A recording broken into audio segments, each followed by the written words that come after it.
pledge allegiance to the flag of the United States of America and to the republic for which it stands, one nation, under God, indivisible, with liberty and justice for all. Thank you. As is the tradition of the planning board the last few years, it's July, so it's Hawaiian night. So not everybody got the memo, but you know that's what we're doing. Okay. That's where we'd rather be. We have four public hearings and an adjournment this evening. Number one is Marist College Natural Science and Allied Health Building, site plan hearing and secret lead agency reaffirmation for a modified application proposing demolition of Marist Warehouse Building, a new 43,700 square foot science building, parking modifications in a .27 acre right-of-way acquisition, and off-site traffic and pedestrian improvements. Beck Place, zoned IN institutional, 3.1 acres, plus .27 acre ROW. Unlisted action, Marist College owner. Good evening, gentlemen. Please identify yourselves, and the floor is yours. Aloha, Mr. Chairman and members of the board. My name is Jeff Brackett, Executive Vice President of Marist College.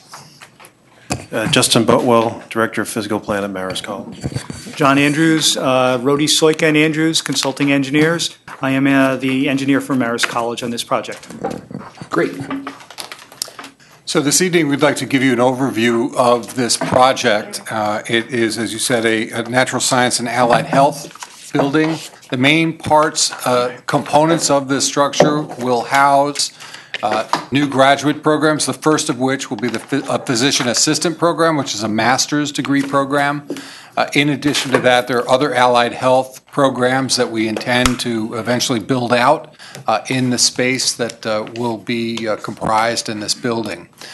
Will also be a relocation of our undergraduate programming, specifically for our biology majors, our athletic training, and our medical technology majors, which are currently housed in Donnelly Hall, which is a structure that is aged and not appropriate for the kind of investment one needs for modern science education. Other components of this structure will include a cognitive computing lab, which will be in partnership in some form with IBM, we believe, a dean's suite, and then faculty offices.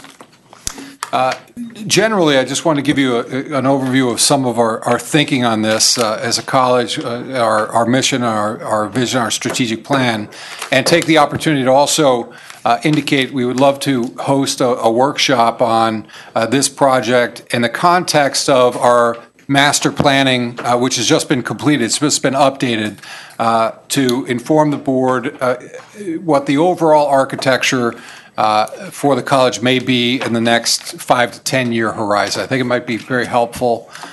We certainly would be happy to do so. Okay, and I think that's a great idea. Do you want to host it, or do you want to come here? Happy to do whatever, we're at the pleasure of the board. So why don't you work with Neil, and we'll work something out? Sure. Okay.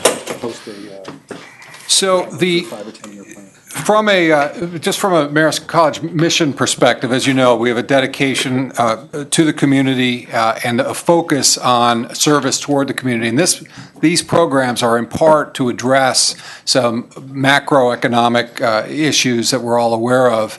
There is a significant need for healthcare providers, given the demographics of the nation, as well as the law changes, the largest of which obviously is the Affordable Care Act, which is predicated on primary care access.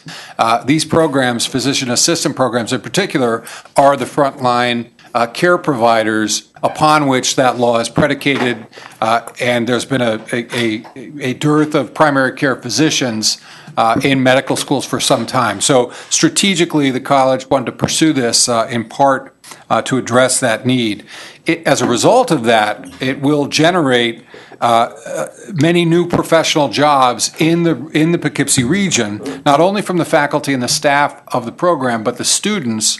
For the PA program alone, we will, at full capacity, will be 120 students. They will be engaged with the healthcare providers in the region for their clinical rotations, And what typically happens is that out of those rotations, these graduate students, many of whom are young professionals starting families, often locate in the regions where they have their clinical rotation. So there's a larger service to the overall community to bring professional households, skilled labor force into the region, and also to address the overall health care of the region in which the college is situated.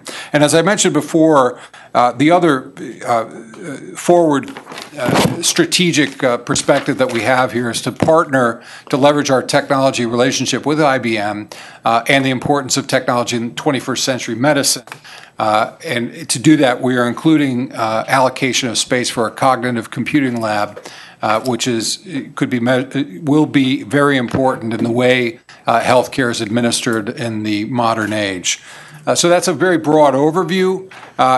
What you see before you on the slide is a draft workup of the building. As you can see, it carries the characteristics of recent construction on the college campus as part of our overall aesthetic and master plan.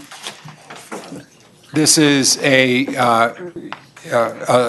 massing sketch of what it would look like if you were standing in front of the Canavino Library or by the chapel looking across the walkway and Route 9 to give you a sense of what the overall scope would be. So we're very concerned about the aesthetics, obviously, how it relates to the campus, but also to the community. And the work that we did with DOT in putting together that underpass and the work on the campus gates to enhance the overall aesthetic importance of the region is a critical factor in our planning for a building that will be another addition to that landscape. What you see before you is a first floor plan, just to give you an idea of what a slice of the building would look like. And at this point, should we move to the overall site plan? So I'll hand it over to John Andrews to walk you through some of the elements of the site plan.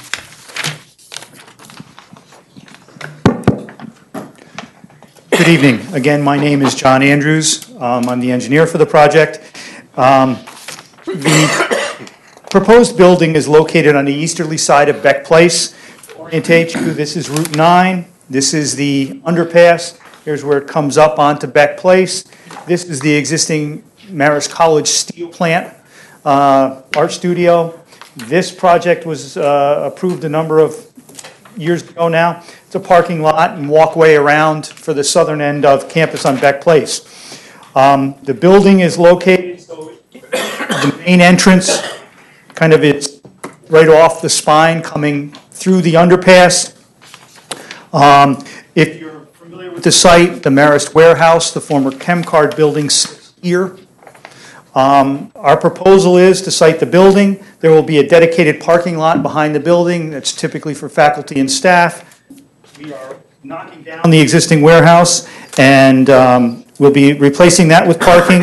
Marist advised you, I think the last time we were here, we acquired another piece of property across the street. We're going to be converting that to parking, but we're going to kind of dress it up a little bit and add islands, some of the things that are not typically on Beck Place. A key component of this is Marist is interested in acquiring the right-of-way for Beck Place from the town. As you may be aware, a number of years ago, we acquired the southern end up to just north of the main spine walkway. We'd like to acquire the next leg up to the private property that's still owned by an outside entity. Marist otherwise owns everything else on this side of the road. The building itself is going to be 3 stories with a full basement. And again, the parking, there'll be an entry drive. It's going to be one way out. We've looked at Beck Place. We've looked at those issues. We're prepared to deal with them in whatever manner I think the planning board sees fit. In evaluating that, we did receive the comments from your various consultants. We've looked at them. We've received the comments from the fire department and everyone else. We don't have any issue with those, and we believe that any of those comments that we've received can be worked out to the satisfaction of your consultants and or staff. by the September meeting. So we think it's relatively simple and straightforward. And I think I'll turn it back over to Dr. Brackett.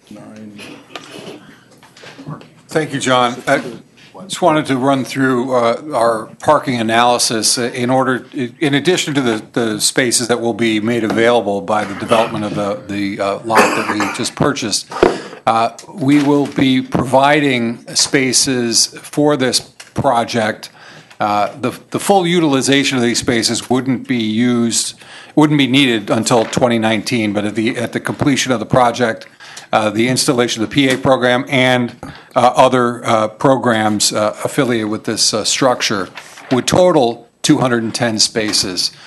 To achieve those spaces, we are implementing a change in our current undergraduate parking policy, moving the credits required for a parking pass from 30 to 45, which would yield conservatively 260 vehicles, of which we only need 210. That 50 would allow our Office of Safety and Security to have a cache of spaces that they could use to address any special needs of that population between 30 and 45 credits as undergraduates. It's not on the slide, but we have had a very successful implementation of our Zipcar program. Many undergraduate students are migrating toward that. I think parents as well, realizing that that's a much more effective, sustainable, and efficient opportunity. So we expect that over the years, utilization will increase of that type.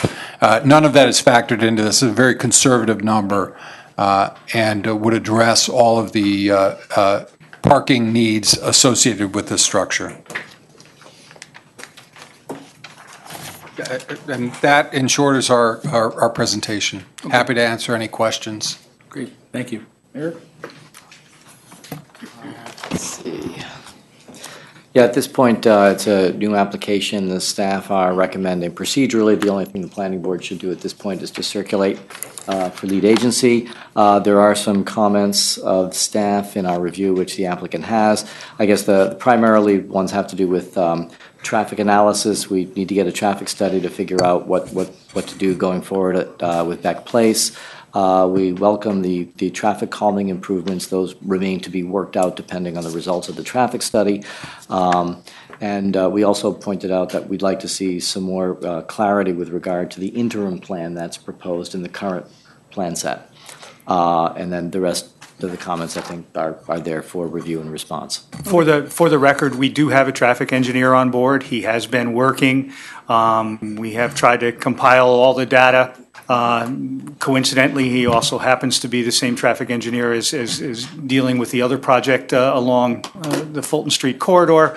So we've been trying to dovetail everything together, and we do have all your data. We do have updated counts. We do have all that information, and he is now in the process of putting it together, and we will be submitting that report for your review and addressing all the concerns that we have gotten to date with respect to traffic and flow and circulation. Thank you. Okay.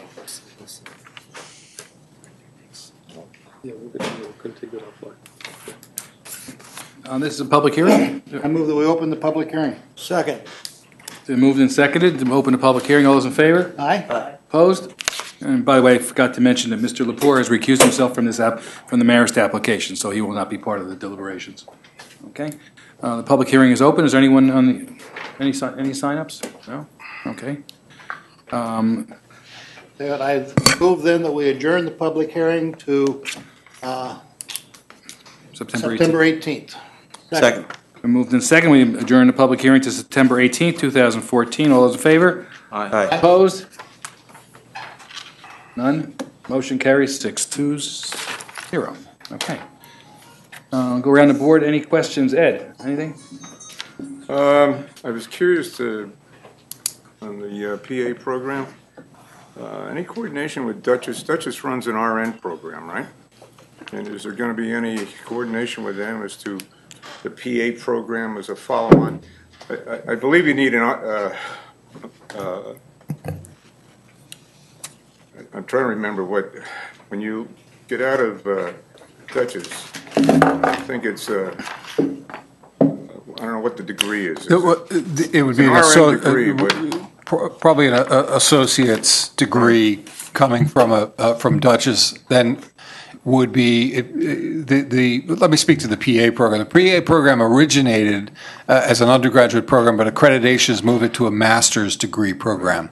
So we expect that it'll be a strong pipeline for associate degree science students, healthcare students, as well as undergraduate students in the hard sciences, but also with the with healthcare management, et cetera. There's a strong biology and component, obviously, to the degree.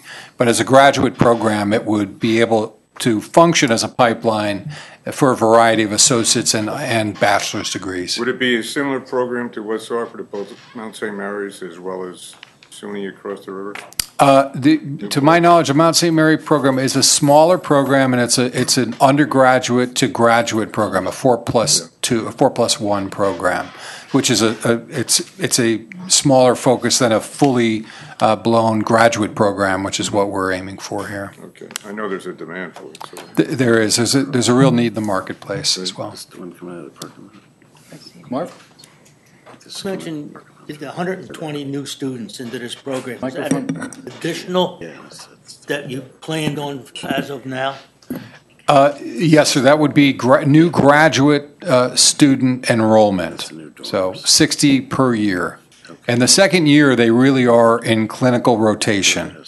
So it's really 1 year of pedagogy and research and science classes, et cetera. And then the second year is primarily in rotation in hospital and doctor's offices and those types of placements.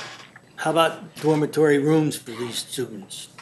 I'm sorry, excuse me? Dormitory room on campus? We do not have dormitories planned for these students, in part because they are graduate students and that we don't have the facilities for them. But secondly, they are typically in these programs some come with families and relocate into the region where they're pursuing the degree. And it does pull nationally. At my previous institution, we had a PA program. It was at Pace University in New York City, and that pulled nationally. And obviously, the housing, we didn't have dorm space for them, but New York is a different entity. But very typically, we saw a wide swath of young professionals moving to the region to pursue the degree. So that's going to require additional housing in that area then, into the fourth ward. Well, for this program, we're not contemplating adding additional housing, but I do think it will add a supply to the market for housing in the region, and a supply of graduate students and young professionals who are completing this degree and pursuing their medical clinical rotations as part of this degree. Okay. That could present a problem, though, in the fourth ward. Well, I think typically if my experience with around here with some of the doctors is they tend to be more married students. I mean, they're not renting student housing with other students, and I mean it's not the partying kind of student that you see. Right. I see. These are for these programs, the master's program and a medical degree. It really is it's a graduate student, so usually 22 and older. They have to have an undergraduate degree in order to get in. Secondly, they are very competitive programs, often in the scale of 1,000 applications for fewer than 100 spots. Typically, they do pull nationally. People relocate to pursue this as a degree.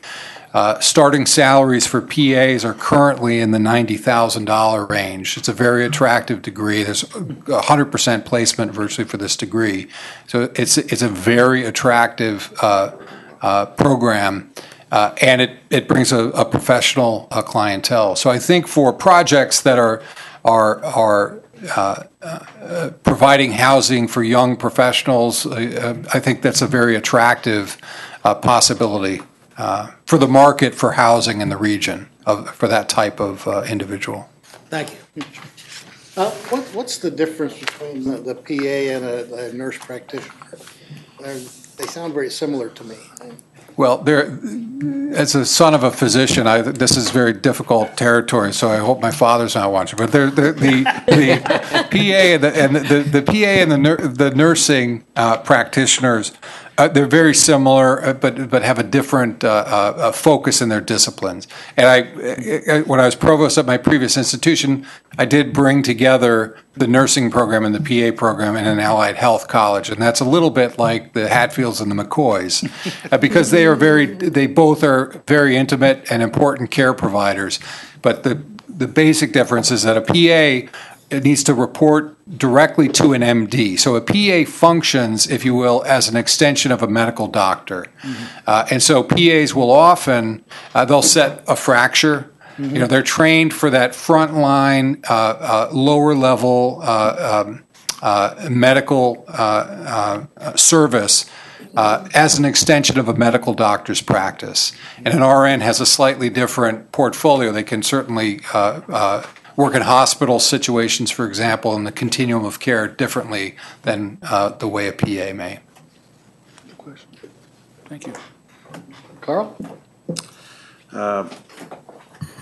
Yeah, not a lot right now. I appreciate you have the sidewalk along Fulton on here already. That was one of my requests, and it looks like it's mostly covered. I was curious about where you had the crosswalk up on the sidewalk detail across to 51 Fulton. That's up the hill a bit? So it doesn't show on the main site plan here, but what is that crossing over to? Yeah, sure. Okay. Let me do that. Yeah, let me give a context for 51 Fulton. As you may recall, that was the old recycling property for the county, which the college purchased and is in the process of renovating. That facility will perform a number of functions. First of all, we wanted to upgrade the facility. It was not being used, and we cleaned it up, and we've done some important structural remediation.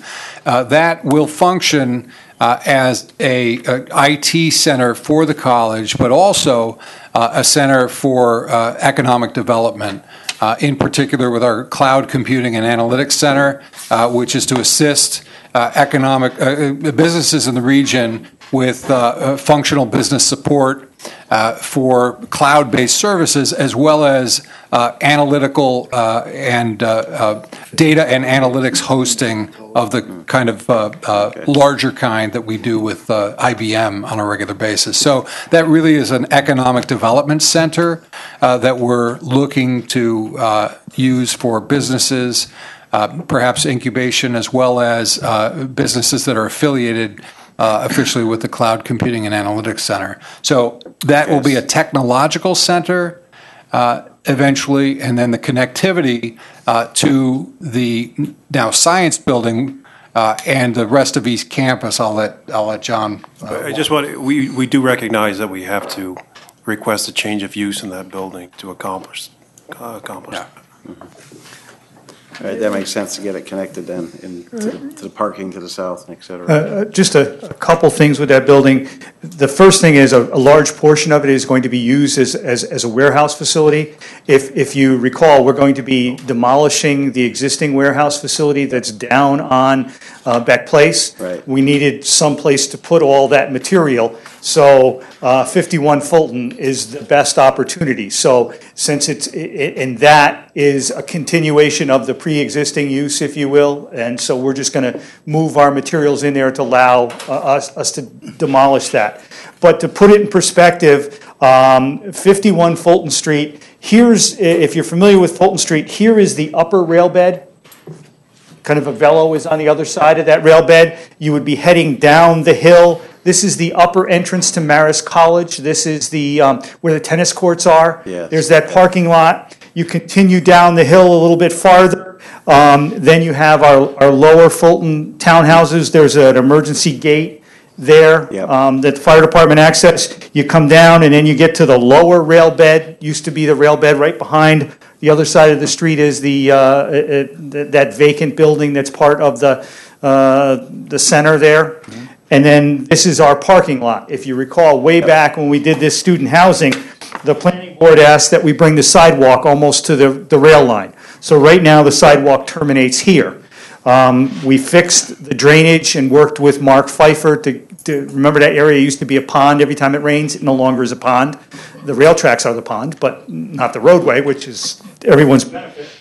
And it continues up the hill. We propose a crosswalk here because we had to do a lot of work with the fire department so their trucks could access that.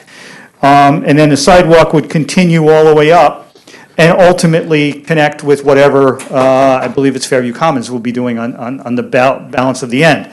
Now, Marist's proposal is this is kind of working with the town. Marist is interested in getting across the road here with a crosswalk. The rest of this and how this all comes about, I think, is going to be a topic of discussion and negotiation between all the various parties.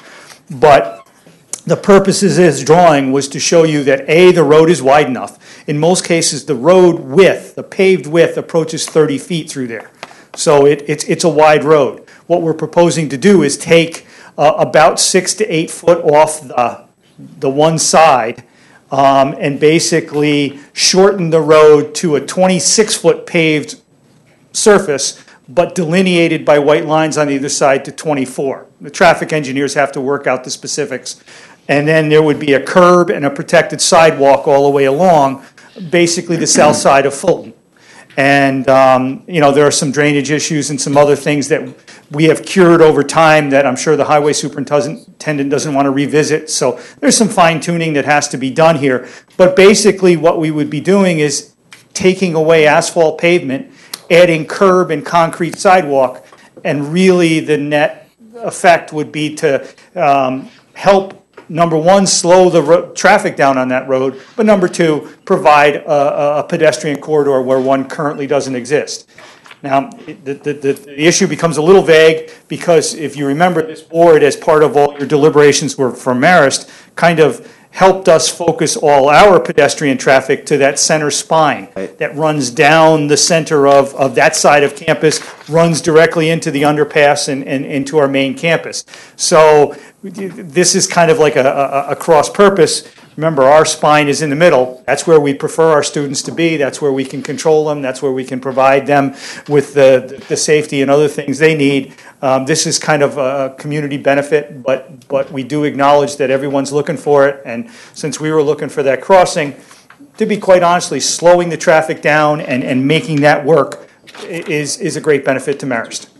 And I think there are some students that will try to get to the mall as well that way, so.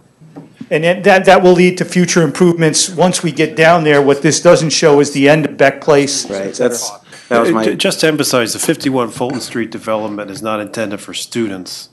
It's for staff and economic development. So we're not taking our students from the center sidewalk and pushing them over on Fulton. Okay. That's a good point, thank you. And I guess the only other question I had, is there any particular way we're leaning toward for treating the Beck Place? I've seen designs of a traffic circle, traffic light, one way, in and out. It looks like at this point you're defining it as an in and out, but is that going to depend on the traffic study? And I think if you had a hierarchy of preferences, I think the preference is going to be what's dictated by the traffic study, but I think that everyone's opinion is option number one is probably all are best served by a traffic signal. There are other options or subcategories there. The roundabout, I think it's the opinion of the traffic engineers and a lot of others, it's not going to achieve what you want in that close proximity to Route 9. It's because basically speaking, if and when Marist ever acquires the balance of Beck Place, it may change everybody's thinking altogether as to how Beck Place is treated. So in terms of the hierarchy, it looks like a traffic signal, but that remains to be developed, and it's going to be a function of two things, the traffic study and the final disposition of the right-of-way for Beck Place with respect to acquisition by Marist. Okay, thanks. Peter. The parking policy change is going to result in a net increase of 260 spaces. Yes. Are those students still going to be allowed to have cars? They would not be allowed to have cars. And that'll be spelled out Yes, Because yes. we've had problems Right. in the Arlington area with students parking in neighborhoods. So your policy will clearly spell out that they, until they achieve the 45 credits, they will not be entitled to Yes, have a car. yes, that's correct. Thank you. All set?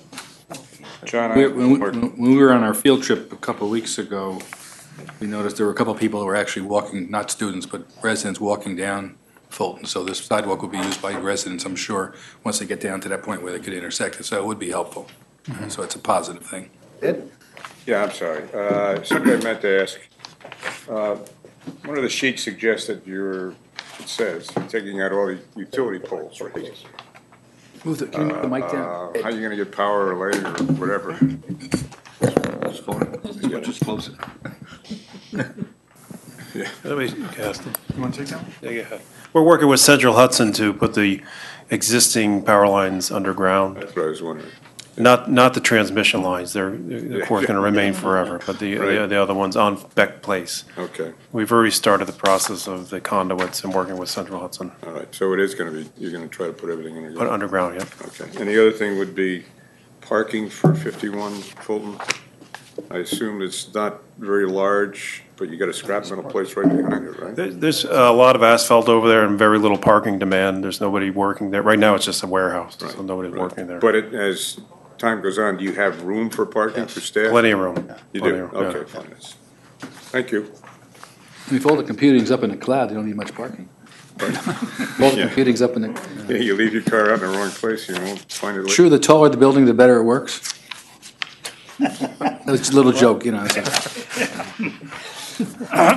Okay. I had one more comment about the crosswalk you up there at 51, but there may be a consideration in that design of Beck Place or another area to get a crosswalk across to the mall as well.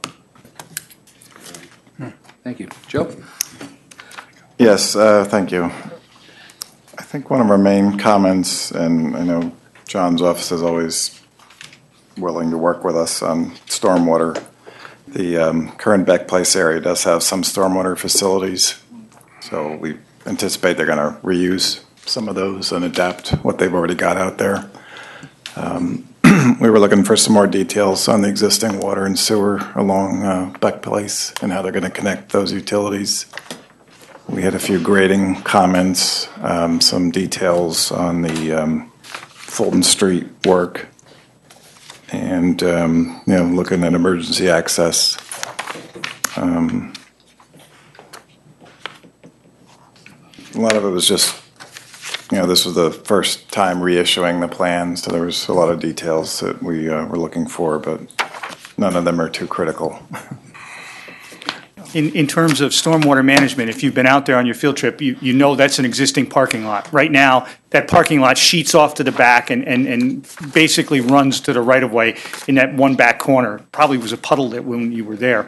But our proposal is going to likely incorporate probably a green roof, keeping in mind this is a natural science and allied health building. One of the features that's been attractive on some of our other buildings that we've done recently is to add that green roof feature. And quite honestly, the students are looking for it. So there will be some form of green roof incorporated into this structure. The other thing is, if you're familiar with the site, there's the walkway to the bridge. That walkway to the bridge is elevated. It's actually a handicap ramp from Beck Place up to the bridge to get to the other side. Our building is located at the off to the north of that at some distance away. And what we propose to do is put in at the base of that hill a bioretention stormwater area and direct our stormwater from our parking areas to try to, this being a redevelopment project, to try to pick up some of the stormwater that is not otherwise treated and do some treatment there. Again, being a science building, the first floor on that side is going to have some windows and classroom facilities. We felt, and as did the architects, that it made a nice feature to put some type of, natural biofilter, rain garden effort there to improve stormwater. So we have been thinking about it. It's just that the building footprint has been somewhat of a moving target and still continues to move. And until we put the final fork in the jello, we've kind of left those details out. But we will we will make sure that comes to the board. That's a great analogy. I like that. You just make that up. No, I've used it before. Okay, thank you. You're welcome. Okay, anybody else? Traffic engineer. Yes, just generally, it's acknowledged that we need to have a traffic study. We have asked for the traffic study. We understand it's in the works. That'll dictate what improvements are necessary. You had previously proposed a one-way southbound flow along Beck. It doesn't seem that's currently proposed based on the current plan, so we look forward to reviewing the study and going from there. I also commented on the need for a parking analysis. You had mentioned some of that today, and as part of that, either tonight or as part of the study, to discuss what happens with those 260 students that would no longer be driving and parking in this area. Would they be walking longer distances, from other things, or are they some type of shuttle service being provided, or however that would happen? Yeah, well, I think, all of those students are actually undergraduates, so up to sophomore year, so they would be in the dorms. Living on campus? On campus. So these are currently enrolled dorm students who have been given a provision. Students have come in, since the policy was initiated, many students have come in with more and more AP credits. Some come in with 15, 20 credits even. And it was a credit policy that was set originally to be at 30, which would be your the sophomore year completion.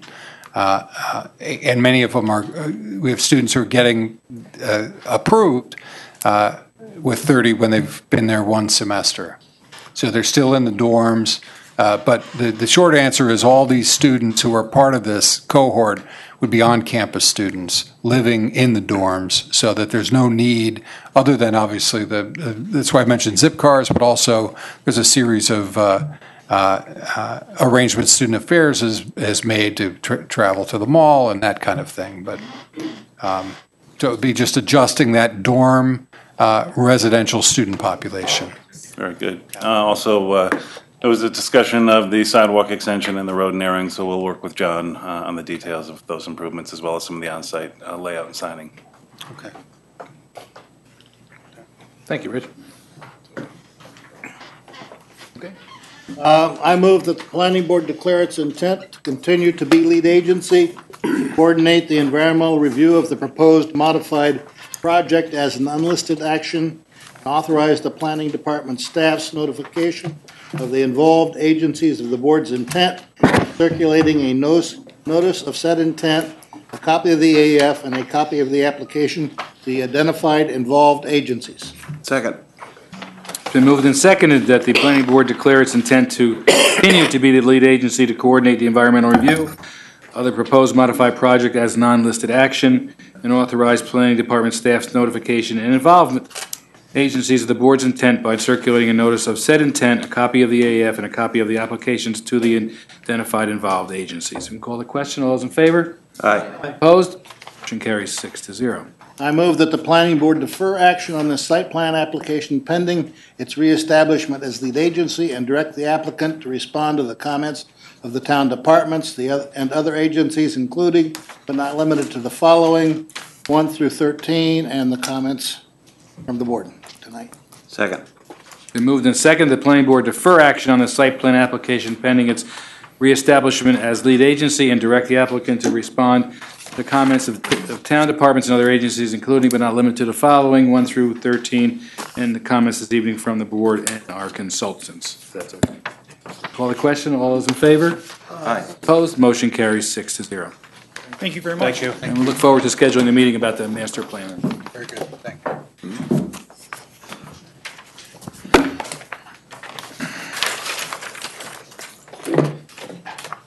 A2, Marist College Parking Improvements, St. Anne, Site Plan Hearing and Waterfront Consistency Review to expand parking area and reconfigure access road on Marist property at the northerly end of the campus, 3399 North Road, zoned IN institutional and WD-1 Waterfront Overlay District, 26.5 acres, Marist College owner, to be adjourned. I make a motion that the planning board defer or adjourn the public hearing. Don't we have to open? You're right, we need to open the public hearing, you're right. I move we open the public hearing. I'm getting ahead of myself. Second. Moved and second, we open a public hearing. All those in favor? Aye. Opposed? Motion carries 6-0. Anyone in the audience wish to comment on this? Nope. I move that we adjourn the public hearing to September 18th, 2014. Second. Moved and seconded, the planning board adjourned the public hearing to September 18th, 2014. Call the question, all those in favor? Aye. Opposed? Motion carries 6-0. Great. Okay.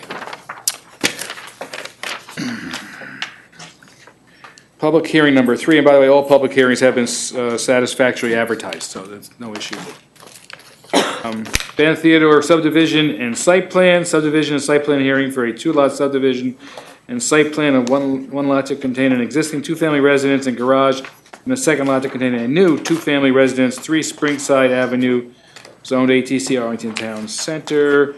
Unlisted action, Benoni theater owner. Did I get that right? I think I did. Nice shirts. Thank you. My name's Larry Paggi. I am the civil engineer representing the project. As you know, this project was before you about a month ago, and some variances were identified. Application has been made to the Zoning Board of Appeals, and we have appeared and provided some preliminary information to that board. We are back in front of you hoping to take the next step, which would be to hopefully conclude seeker so we can go back to the ZBA for consideration for those variances. We've received the town's comments from their consultants in the planning department. I don't see any issues with those comments. We think that they all appear to be very workable. So I think we're really in here asking really to move the project just along one step here. Eric? Sure. You done? What's that? Yeah, staff is recommending the board do just that, to open public hearing, but then we feel the application is ready for a seeker determination. Just as a note there, the issue at hand is really a zoning issue subject to the Zoning Board of Appeals review of the proposed variance with regard to the density in terms of as a compliance issue with the code. In fact, the code requirement which results in the need for a variance is a requirement instituted sometime after this area was developed, and the proposal is actually conforming with the conditions in the area, if not the letter of the code. And that's the basis for a seeker, for that not being a seeker issue in this case. That said, with regard to site plan, we are suggesting that the board defer action on the subdivision or site plan until after the zoning board considers whether or not to grant the variance, because it is a fairly substantial variance.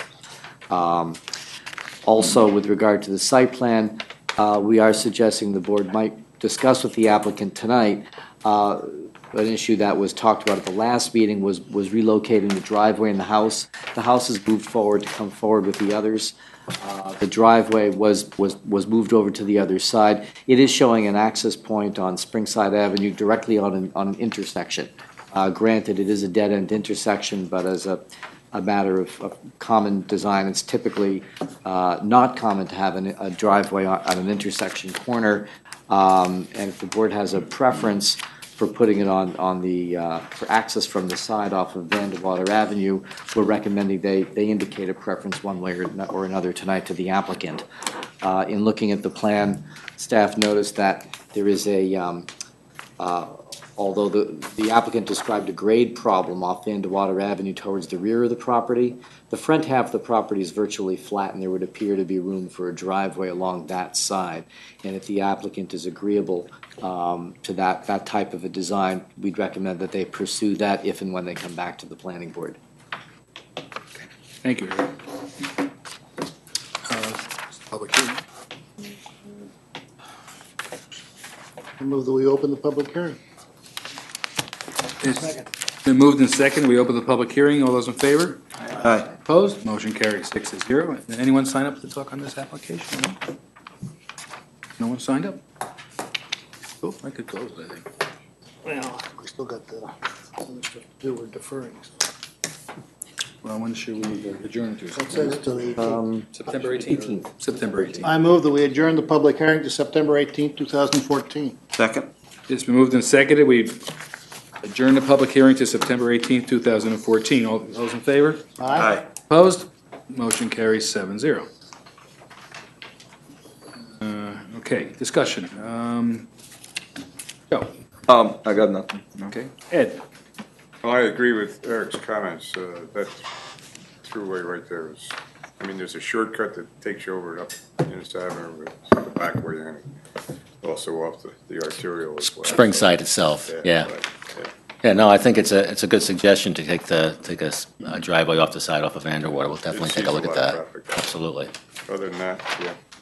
I agree. And by the way, the house is a nice improvement. Yeah, it looks nice, doesn't it? Very nice. Yeah. Marvin? No, that's the same thing, same comment, driveway. Rich?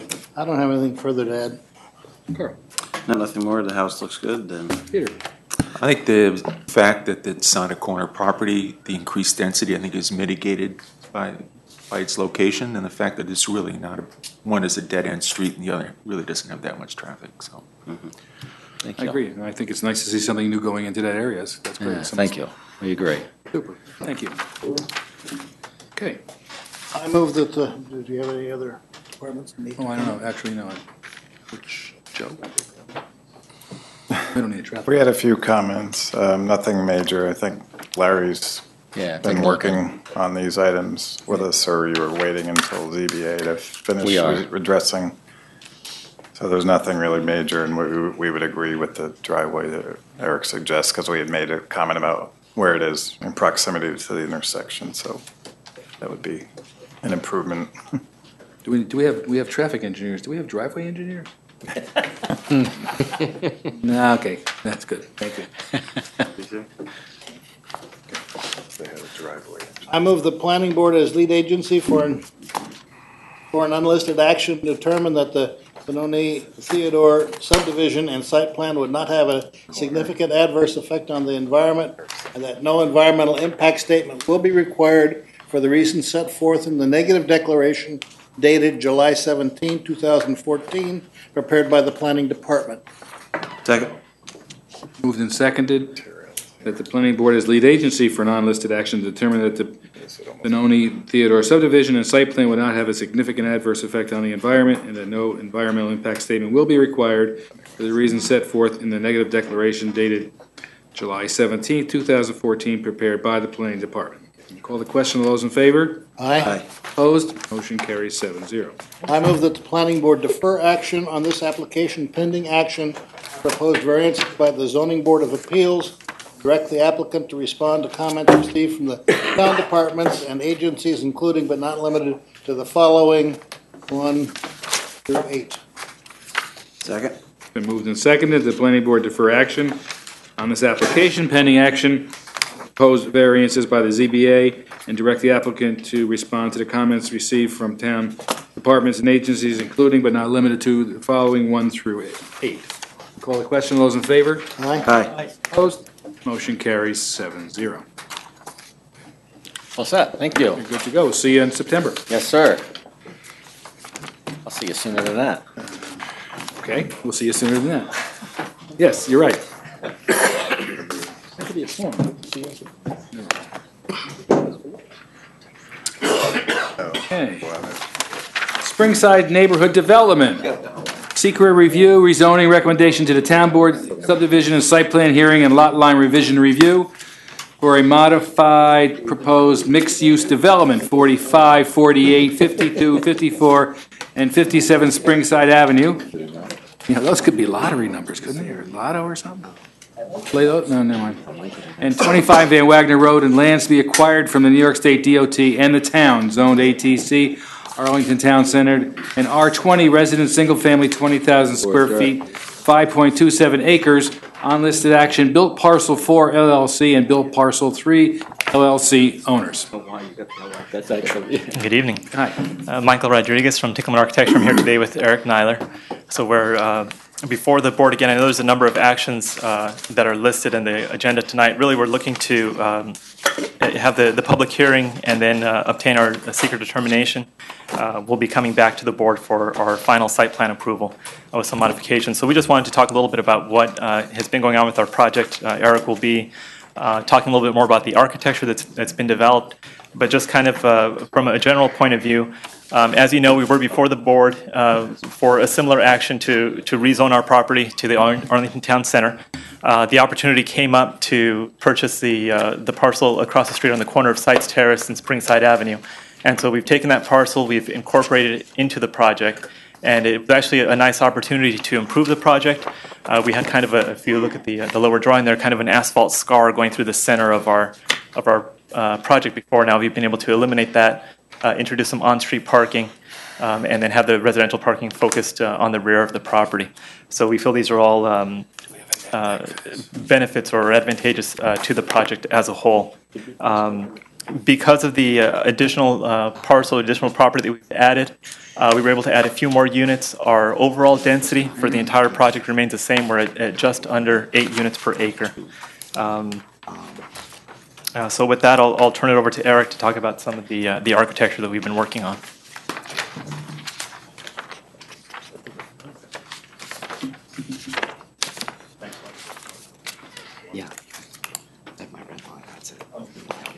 Sort of following on with what Mike said, the change in the acquiring the Manfredo piece opened up some amazing potentials in this project, starting with the ability to remove that road, which in turn led to this sort of fantastic opportunity to develop a public space, a neighborhood scale public space between this existing White House, which we're adding in addition to, and what we've now taken to calling the Center House, used to be the Gatehouse.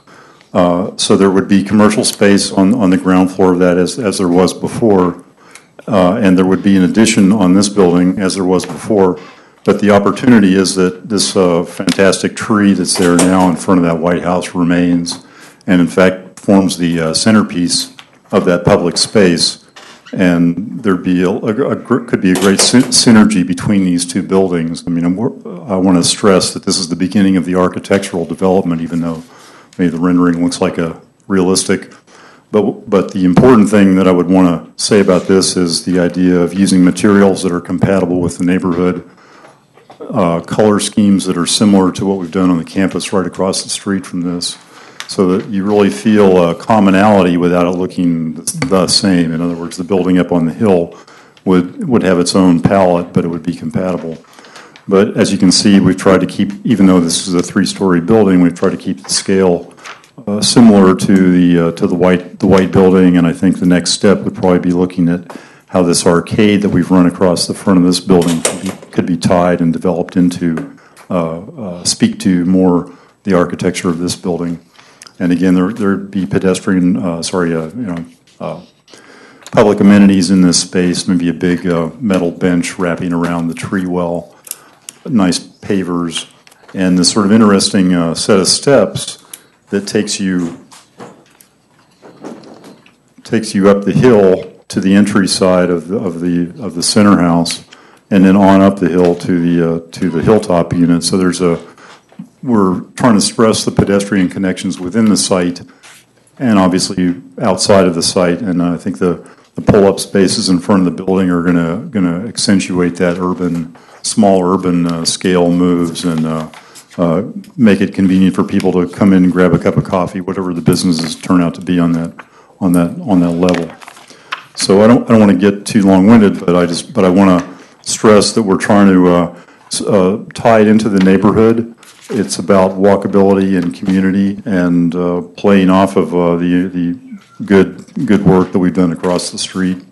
And this is the beginning of the process. This is not a finished design. We'll be making our next submittal August 25th, and that will contain complete landscaping and lighting and all the appropriate elements for that process. Also, just maybe to reinforce the idea that Mike touched on, this represents a change in direction, and we have not forgotten our commitment to, dialogue with the neighbors as the project moves ahead. Great, thank you. Yeah. Okay. As noted, this project is in front of the board tonight for a number of approvals, but tonight, the only action to take is limited by procedure to reopening, and as we are recommending, reaffirming the prior environmental review with some acknowledgement of the very incremental changes. The cause for it, of course, is the addition of an additional lot of just under a quarter of an acre at the intersection of Sites Avenue, Springside Avenue, and an additional subdivision and lot line revision, which necessitates taking another look at the environmental review. That said, there's an increase of, I think it was about 6 dwelling units from 53 to 59, and an additional 1,300 or 1,400 square feet of commercial space. Staff and the review comments received suggest that those incremental changes are negligible with respect to the environmental review. So we're recommending that the board reaffirm its prior seeker negative determination tonight and send a positive recommendation to the town board on rezoning that corner parcel to make the whole this whole development part of the ATC district. Thank you, Eric. Let's see, it's a public hearing? Oh, and yes, we're recommending that the board, there is no public hearing on seeker for this. It's just a continued public hearing for the site plan and subdivision, so we're recommending be adjourned to September 18th. I kind of figured that. Okay, I have a motion to open the public. I move that we open the public hearing. Second. Moved in second, open the public hearing. Those in favor? Aye. Opposed? Motion carries 7-0. Anyone in the audience on this application? Hi. Step up to do we have a microphone for? Just a little couple of questions. We gotta give you a microphone, so it's all That's fine. I don't have a problem. You'll being recorded, and you're on television. Oh, lucky me. Yeah. I didn't even comb my hair. I didn't. Just a little bit over. Please state your name and address. Oh, my name's Norman Dennis, 29 Parkview Terrace. Thank you. Okay. Just to look, I'm assuming this is your corner house. Yeah, I kind of backwards here. But anyway, just to bring up the same, I mean, I know it's a done deal what's going to happen. It's just, I mean, I'm not so sure I'm happy with the 3-family house across from me or whatever happened over there. I do want to make point that I did talk to you guys earlier about when you do develop across from my house, okay, that we still have some kind of gated issue, whether it be a card gate to where people can come in and out rather than just having people just go in and out and park over there all night long. I mean, we still have issues where cars are getting broken into, well, not broken into, ransacked. Okay, it's still there. So what happens is we're just adding there. And then now we want to bring in some more commercial buildings up at the other end. Okay, with restaurants. Well, that's not really why I moved there. I mean, if I wanted to work on commercial buildings, I would have went on Route 9. Okay, in there. But that's all we're doing is keeping commercialized. Progress is progress. I know the town needs revenue as well as everybody else. Norm, where are you right there? Yeah, I was going to ask you, where's your house, Norm? Well, what happens is right. Could you help him, Michael? Yeah, I don't have. Norm, use the microphone. Okay. You're over there, Norm, right there. Yeah, I'm like, this is the Anderson's house. Okay, actually, this is Shelley's house. That I'm assuming. Yeah, this would be my house. Okay, and so what happens is I'm just saying that we're going to develop this over here, and you're getting all this still going to migrate that way. These people's going to be looking to get out. I got to get out of there, and I'm not going to deal with that section. I'm going to come past my house and go to the arterial and down wherever they need to go. I mean, that's the only. I mean, I know you guys are going to do it or whatever, but we need to scale it down as much as we can, and because I don't really want to. I know you did a traffic study and so on and so forth, but now we are adding more to it.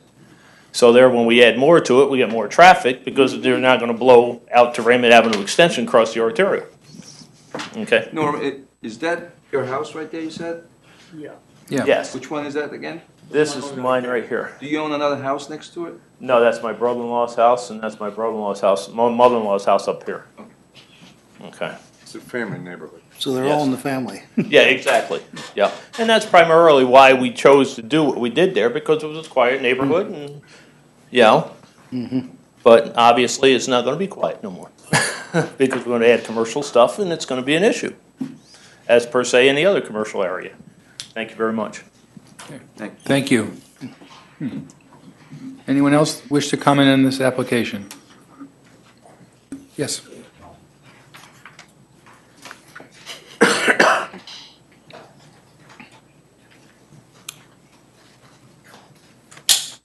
My name is Kathleen. My name is Kathleen Ferris. I live at 8 Sites Terrace. I just have a question about the, where's the roadway? Is it going to come out on Sites Terrace now?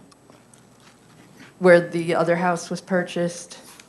Could someone just show me on the?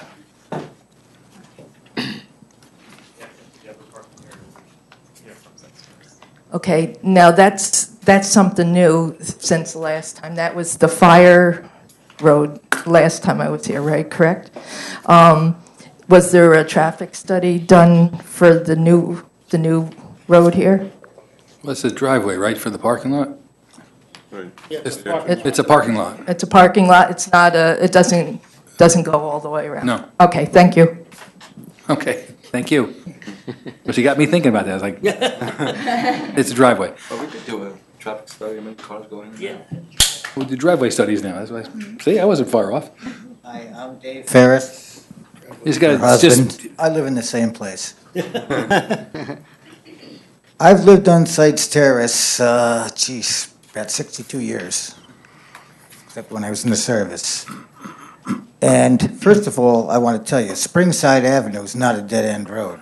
It cuts across and goes across the arterial by Holy Trinity and comes up to Van Wagner Road. So before I heard you saying it's a dead-end road, it's not. Come take a ride down. On Sites Terrace, all right, let me show you my house. She probably found it. That's Springside, I think, right? No, Sites Terrace. Springside Avenue, they said was a dead-end road earlier. We were referring to Vanderwater in the previous application. Well, they said Springside, so. Anyway, I live on Sites Terrace, and here's the problem I have. They're buying up all the property down there. We're not gonna stop it, we know that, we can't afford that. But the traffic issue. Van Wagner Road was closed down for a one-way road. All the traffic comes on Sites Terrace now. Oh, believe me, there's a lot of traffic on Sites Terrace. So where are they gonna have the entrance and exit road to go into that property? From Springside or Sites Terrace? Just a question. May I comment? So the access off of Sites Terrace, that parking lot is going to be servicing the residential units that are up at the top of the hill. The other building, which contains the commercial use, which will generate more of the traffic, that's actually down off of Springside Avenue. So we're, as part of this application, we're adding some on-street parking.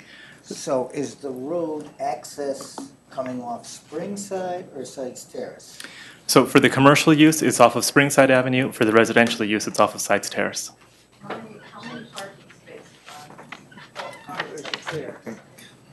many, I mean, it's a residential area. Oh, all right, okay. He answered the question.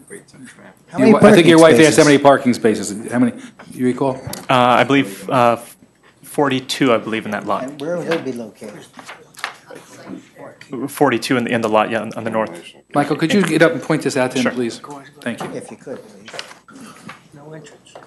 They are talking about lot 4. They're talking about some of it going up. It doesn't show. That's just the driveway that goes into that parking lot. Right.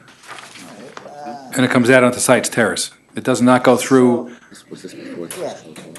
So my house is over here, so all this is gonna be across from my house.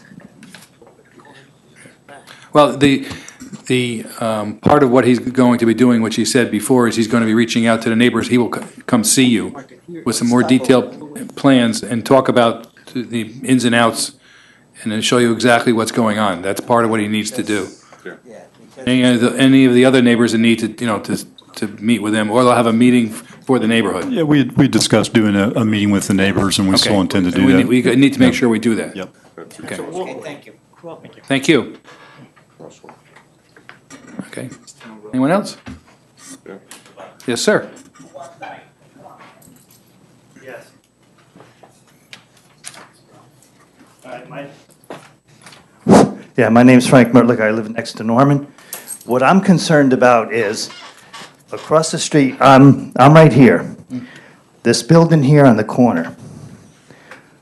They were talking about it being a 3-story building. I'm curious, last time you said you were going to downgrade it. Has there any changes been made about that? So what we were anticipating for that space initially was a commercial on the first floor and then residential on the second floor. But at the moment, that's more of a placeholder. We don't have any developed architectural plans for that building. But again, that would be happy to address that in the meeting with the neighbors. Yeah, because as it is, when you come out to go onto the arterial highway, as it is now, the trees on the arterial highway, it's hard to see to cross. And now with that building there, it's going to be harder yet, especially that's going to have to sit way back so close to that fence because that lot's not that deep. So that's an issue. And like I said here, with all this parking here, we have people right now at night pulling off to the side of the road here, drinking and everything else. If he puts a parking lot in, like Norman said, you got to have something where at night it can be closed so the people don't go in there. If they go in there and just pull off the road, they're going to go in there as a parking lot. So that's another issue we have there. Or better lighting, or some kind of.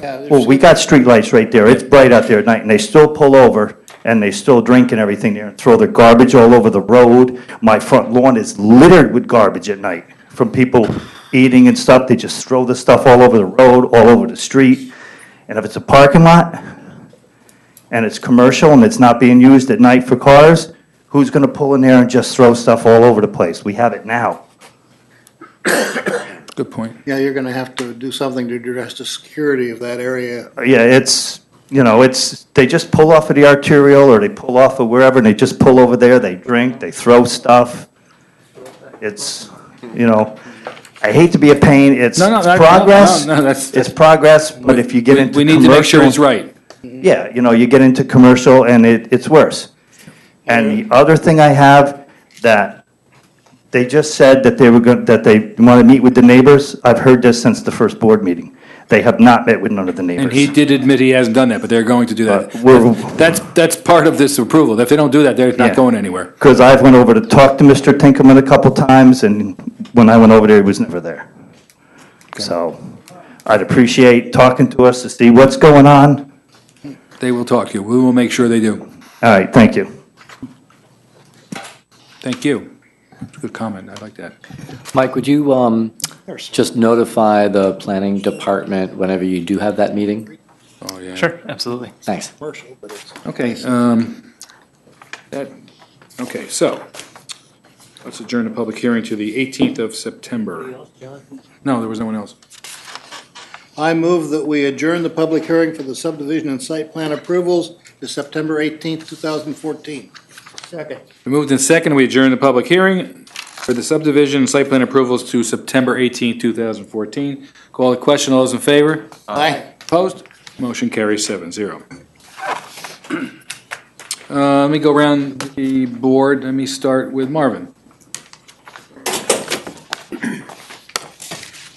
The upper parking lot, all the way up, you show a walkway coming out at the lower left-hand corner, and then it splits and comes down to the right to the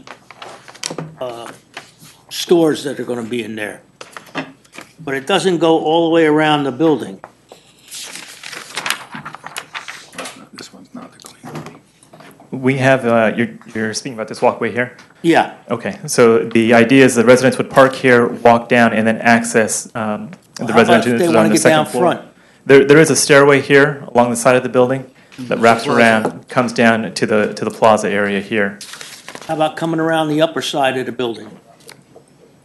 There. Around on this also, side? All the way down to the road.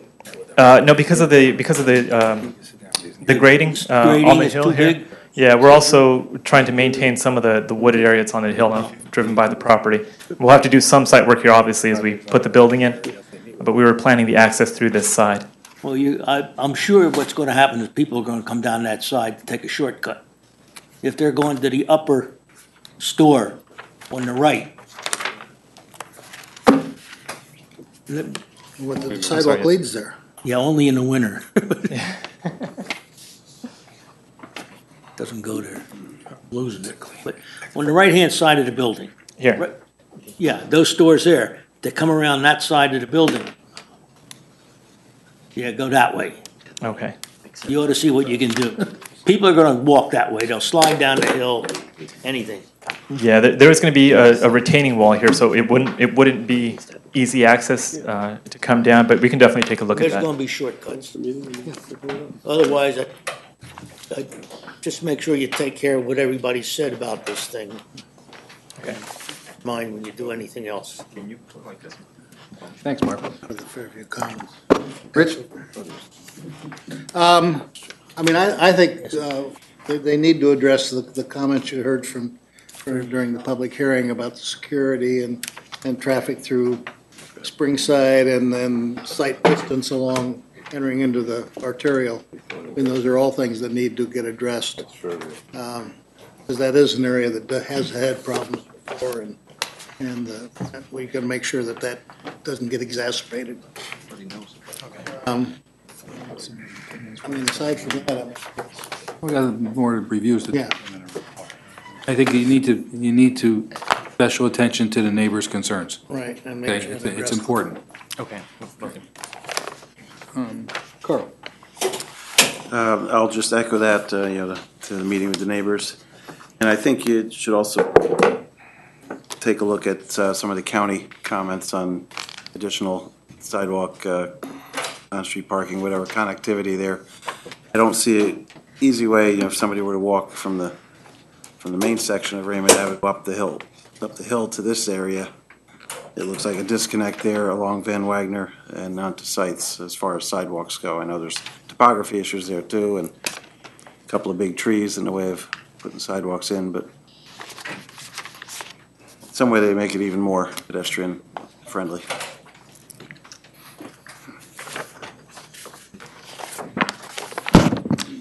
That's all I have.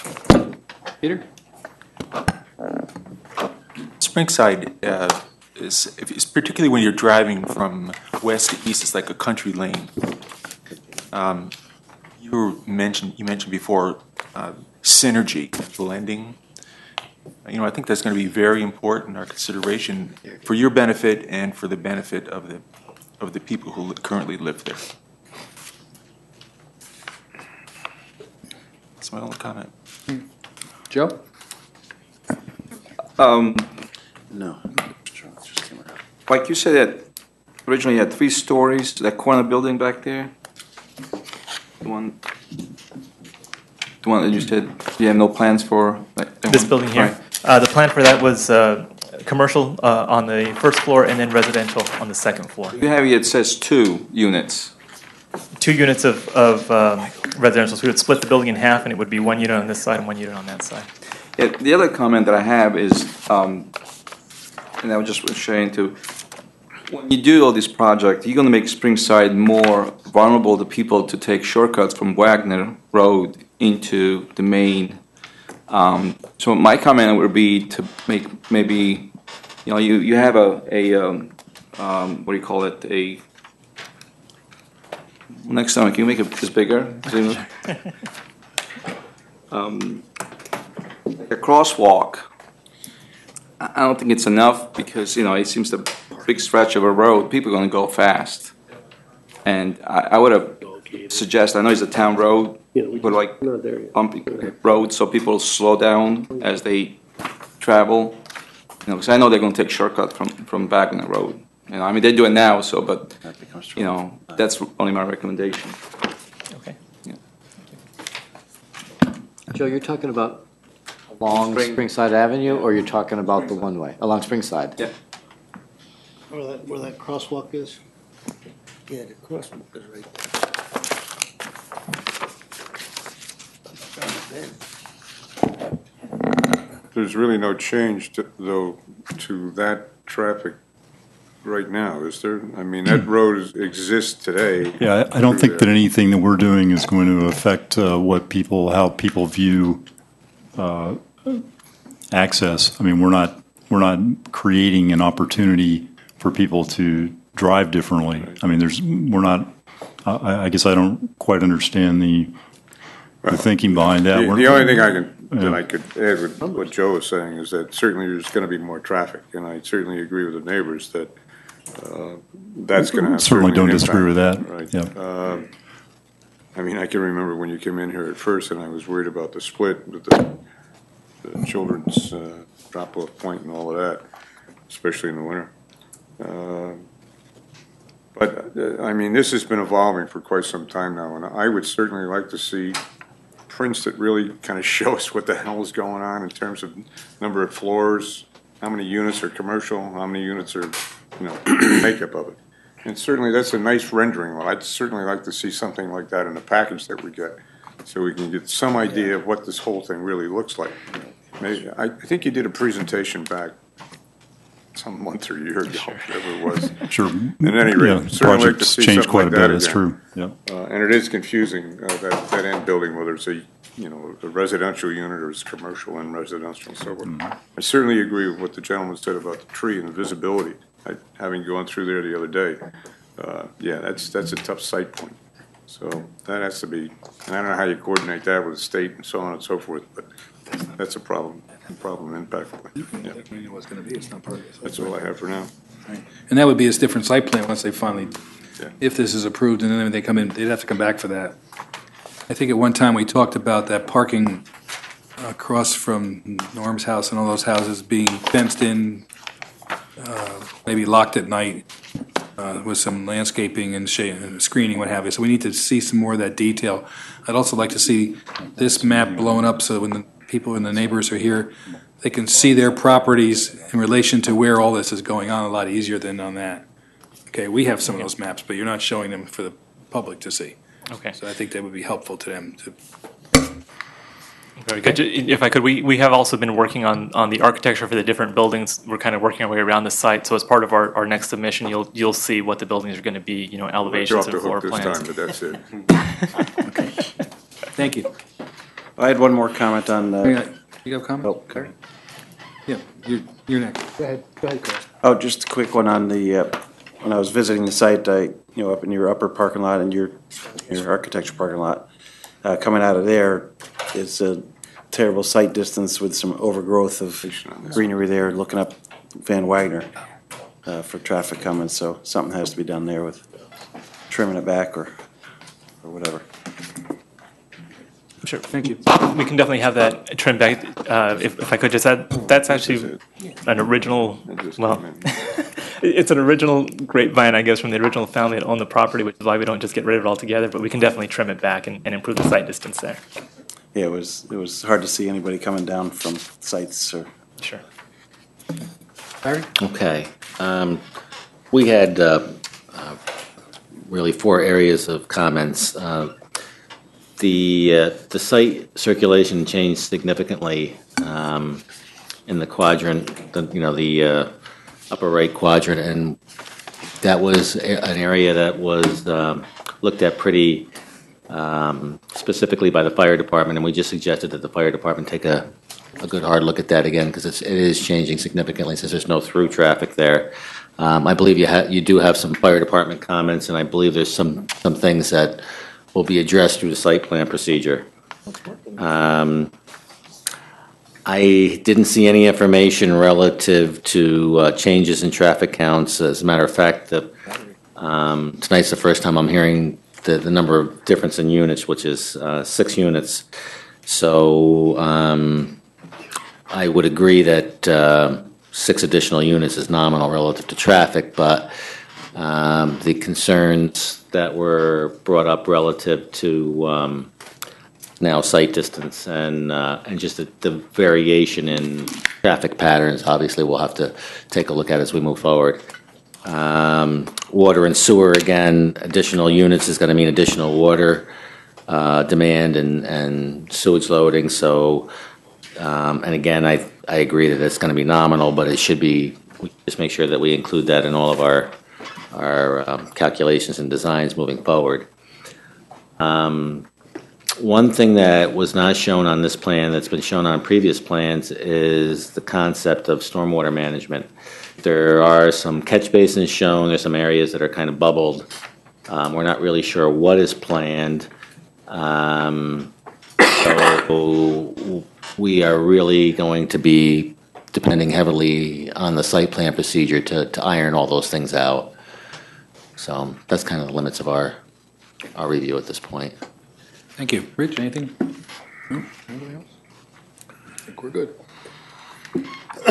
John, just for the record, since Larry brought it up about the fire district, they did provide comments which are in your packets.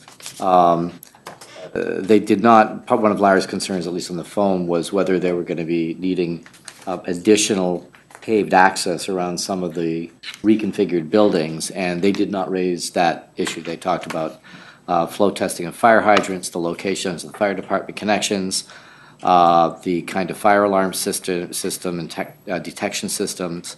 Probably the most significant comment I think that they had was the aerial apparatus access to building number 2, which has been an ongoing issue for quite a long time. That needs to be addressed during site plan review. That's so. And they have copy of that? Yes, they do. Good. Thank you. I move that the planning board as lead agency for an unlisted action hereby determine that the Springside Neighborhood Development Project will not have a significant adverse effect on the environment, and that no environmental impact statement will be required for the reasons set forth, and the seeker negative declaration dated July 17th, 2014, prepared by the planning department. Second. Been moved and seconded that the planning board as lead agency for non-listed action hereby determines that the Springside Neighborhood Development Project will not have a significant adverse effect on the environment and no environmental impact statement will be required for the reasons set forth in the secret negative deck dated July 17, 2014, prepared by the planning department. Call the question. All those in favor? Aye. Opposed? Motion carries 7-0.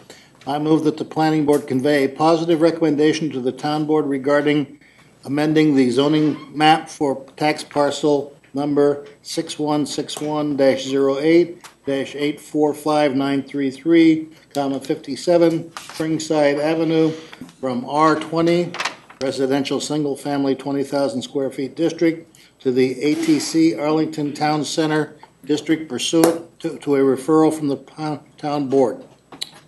Second. That was easy for you to say. It's been moved and seconded that the planning board convey a positive recommendation to the town board regarding amending the zoning map for a tax parcel number 6161-08-845933, 57 Springside Avenue from the R20 resident single family 20,000 square feet district to the ATC Arlington Town Center district pursuant to a referral from the town board. Call the question. All those in favor? Aye. Aye. Opposed? Motion carries 7-0. I move that the planning board defer further review of this application pending town board action on the proposed zoning map amendment and direct the applicant to respond to comments received from departments, consultants, agencies, including but not limited to those below, 1 through 12, number 13 being comments made during the open hearing, or the public hearing, number 14, comments from the board, and 15 comments from the engineer.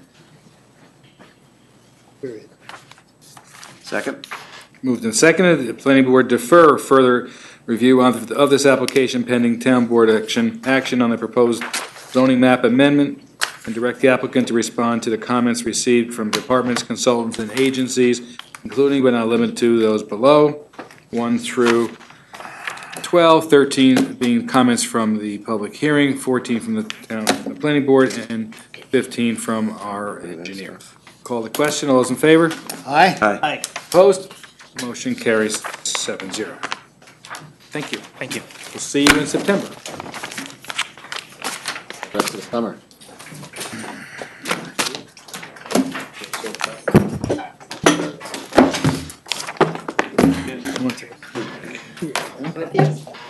Let's take 5 minutes. Okay, so while we changed characters, we're gonna take 5 minutes.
another vacation. Okay, thank you. So Rodney didn't get the memo on the shirt and decided to bring the picture. So that's what that's for. That's his contribution. Okay. So for the record, you didn't get the memo on the shirts, but there is a picture of a palm tree on the iPad there, whatever that So is. everyone has that relaxed. I see, good. feeling, All right, yeah. good. Is the music gonna start Should we coming get on? it? There you go. Where's the drinks? Application A5, Fairview Commons, secret review, recommendation to the town board regarding a planned residential overlay district called a PROD designation, site plan hearing and land contour permit review for construction of a 170-unit apartment complex in a 8,500 square feet of support space, 66 Fulton Avenue, zoned FC, Fairview Center, 13.895 acres. Unlisted action, Page Park Associates owner. Good evening. Good evening. Kelly Leibolt with Page Park Associates. And we have our dream team here tonight. So Rodney Morrison from LRC, Phil Greeley, Mike McCormick. I have representatives from the United Group, which are going to talk about different types of property management programs. So they'll talk to you for a few minutes. And Darren and Jason Page are here, although they're not allowed to speak. So we'll keep them in the back. That's a first. There's the, yeah. They get to pay the bills, but they can't speak. Right, I see. exactly. Okay, that's. They have to come. I get it. Okay, so I think everyone's familiar with this project, but I'd like to just take a deep breath and one step back and kind of bring everyone up to why we are here, because I think it helps just clarify. So this project, as you had represented, Mr. Chairman, is 3.89 acres located in the town of Poughkeepsie. It's in the FC Fairview Center zoning district. And so this all started when we applied to the town board for the PROD designation, which, as you had said, is the Planned Residential Overlay District designation. And as you know, that's a approval that's under the purview of the town board. So that is where we started. In addition to the PROD overlay district, we are also seeking site plan approval, obviously, and we're also seeking permission for a land contour change permit. So just to put it in perspective, there's 3 separate approvals. The latter 2, the site plan approval and the land contour change permit, as you know, are under the purview of this board. I say that because I just wanted to make sure that we're clear as far as the plans that we've presented to you and the level of detail of the plans that we presented to you. We have provided you with a detailed site plan of this project. And as I had said before, we have tried to give you the best representation as to the layout and as many details of this project as we can. However, I do continue to note that there are site plan components that I think we all want to kind of dig our fingers into and start talking about, like streetscape improvements and green areas and recreational areas and sidewalks and bike racks, but we haven't gotten to that point yet. So we're still on the seeker review of the project and the land contour change permit.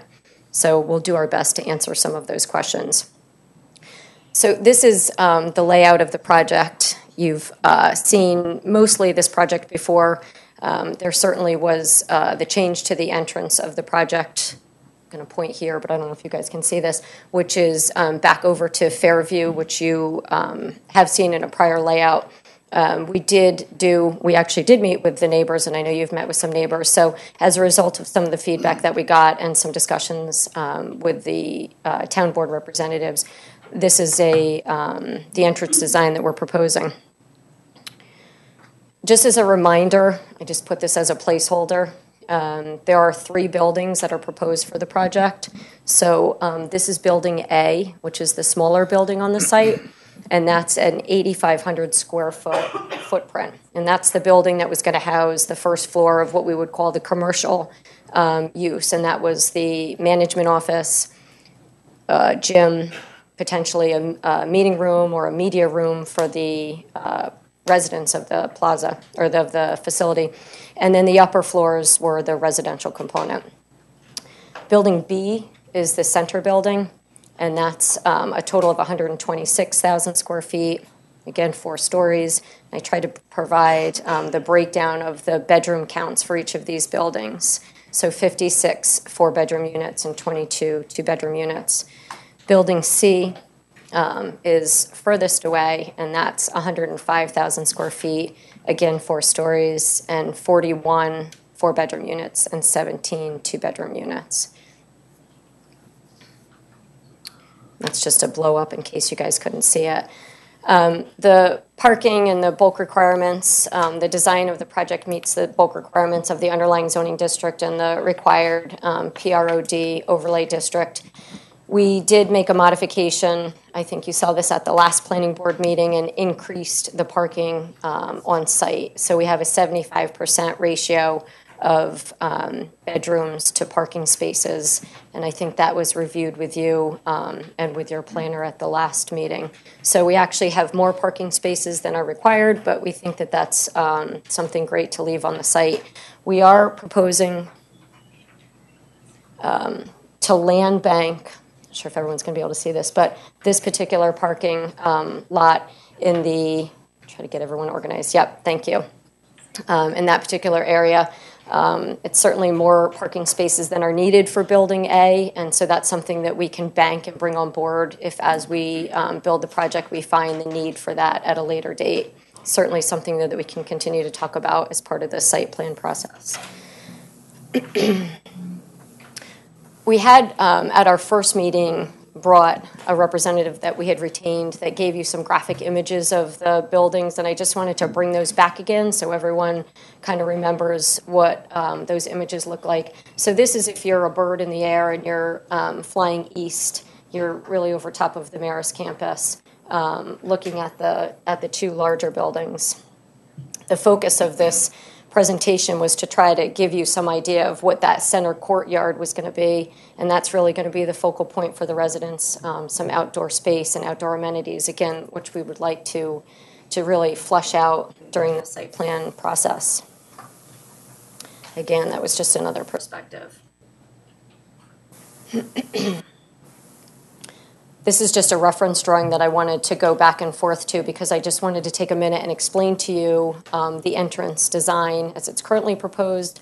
I'll defer to Phil Greeley to try to offer some traffic-related questions, but I'll just give you an overview of where we were. This was the original entrance design that we had proposed, if you recall, and that was next to the Avello parking or the Avello pavement business, which is to the west of our property.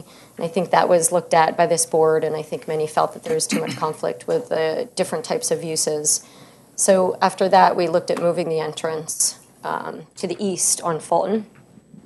That was one of the options that was reviewed, and I think that that was viewed as an acceptable alternative location.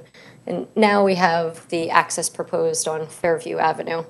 And part of these improvements that are proposed for this entrance, they're a little confusing, so I'll try to take a minute and explain what they are. What the arrow is pointing at is what's called the easterly leg of the Fairview Avenue extension. So at that particular location, we're proposing a no left turn stop sign and a no left turn sign just to restrict people from going down Fulton, if you would, toward Marist College.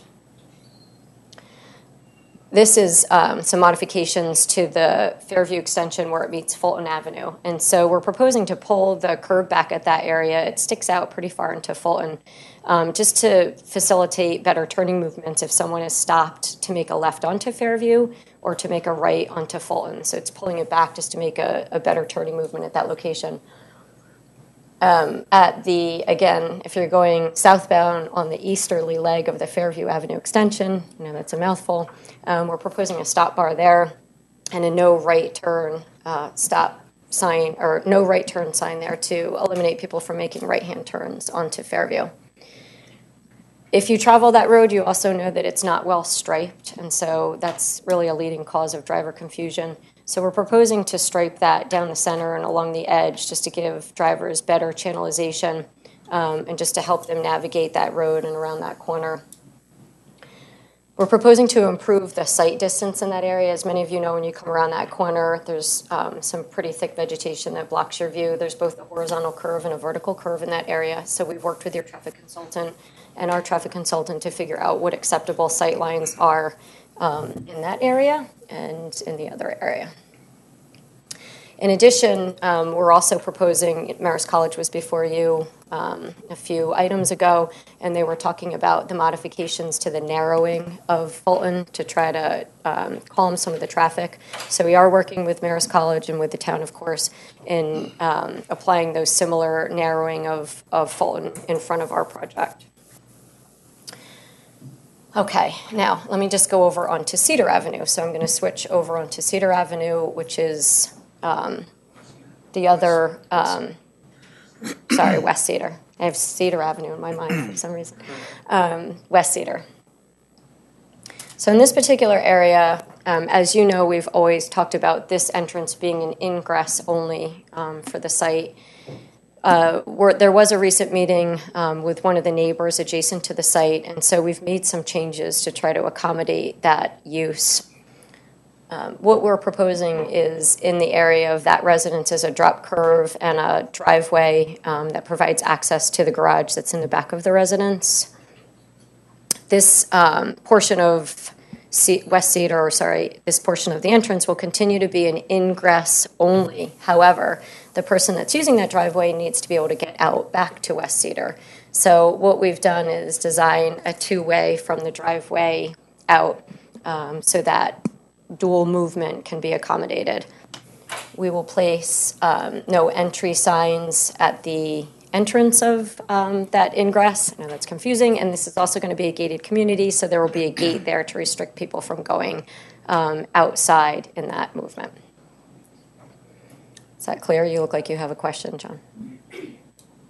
Okay. Okay.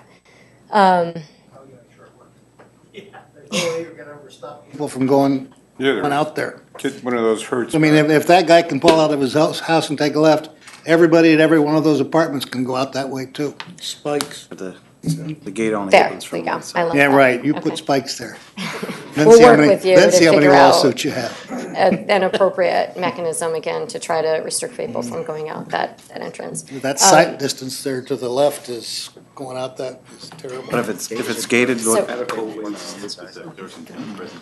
Yeah, the gate, there's a gate there, so the gate won't allow you, I mean, that's the mechanism Won't allow to you to go control from the people other from way. going out.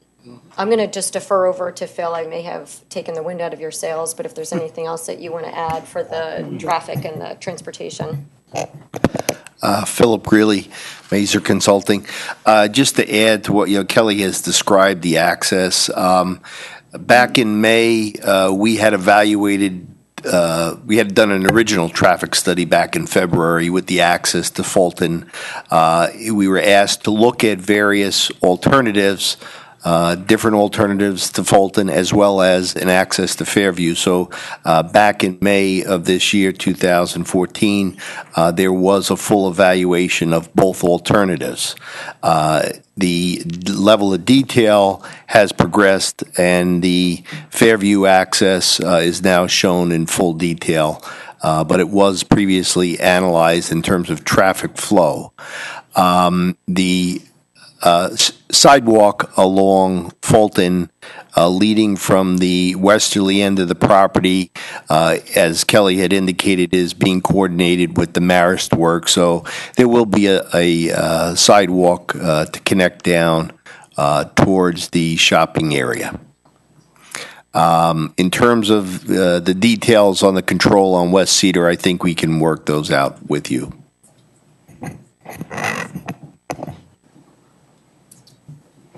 I'm sorry, just trying to point where that sidewalk is that we're proposing to lead to Fulton. So for those that are looking here, that's going to lead down to Fulton Avenue and connect to the sidewalks that Marist is doing in front of 51.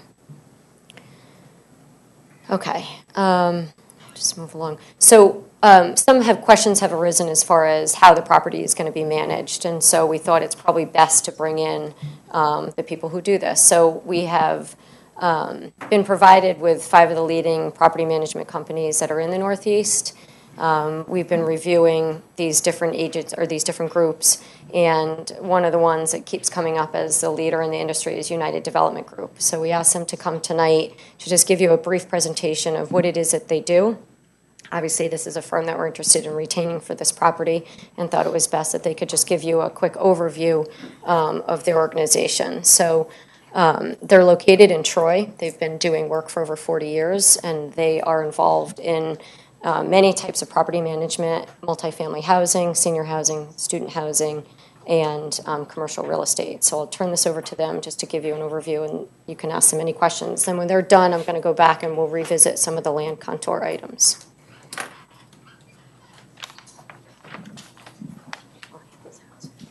Good evening. My name is Michael Usolini. I'm the president of United Group of Companies, and thank you, Kelly. We're looking forward to working with Page Park Associates on Fairview Commons.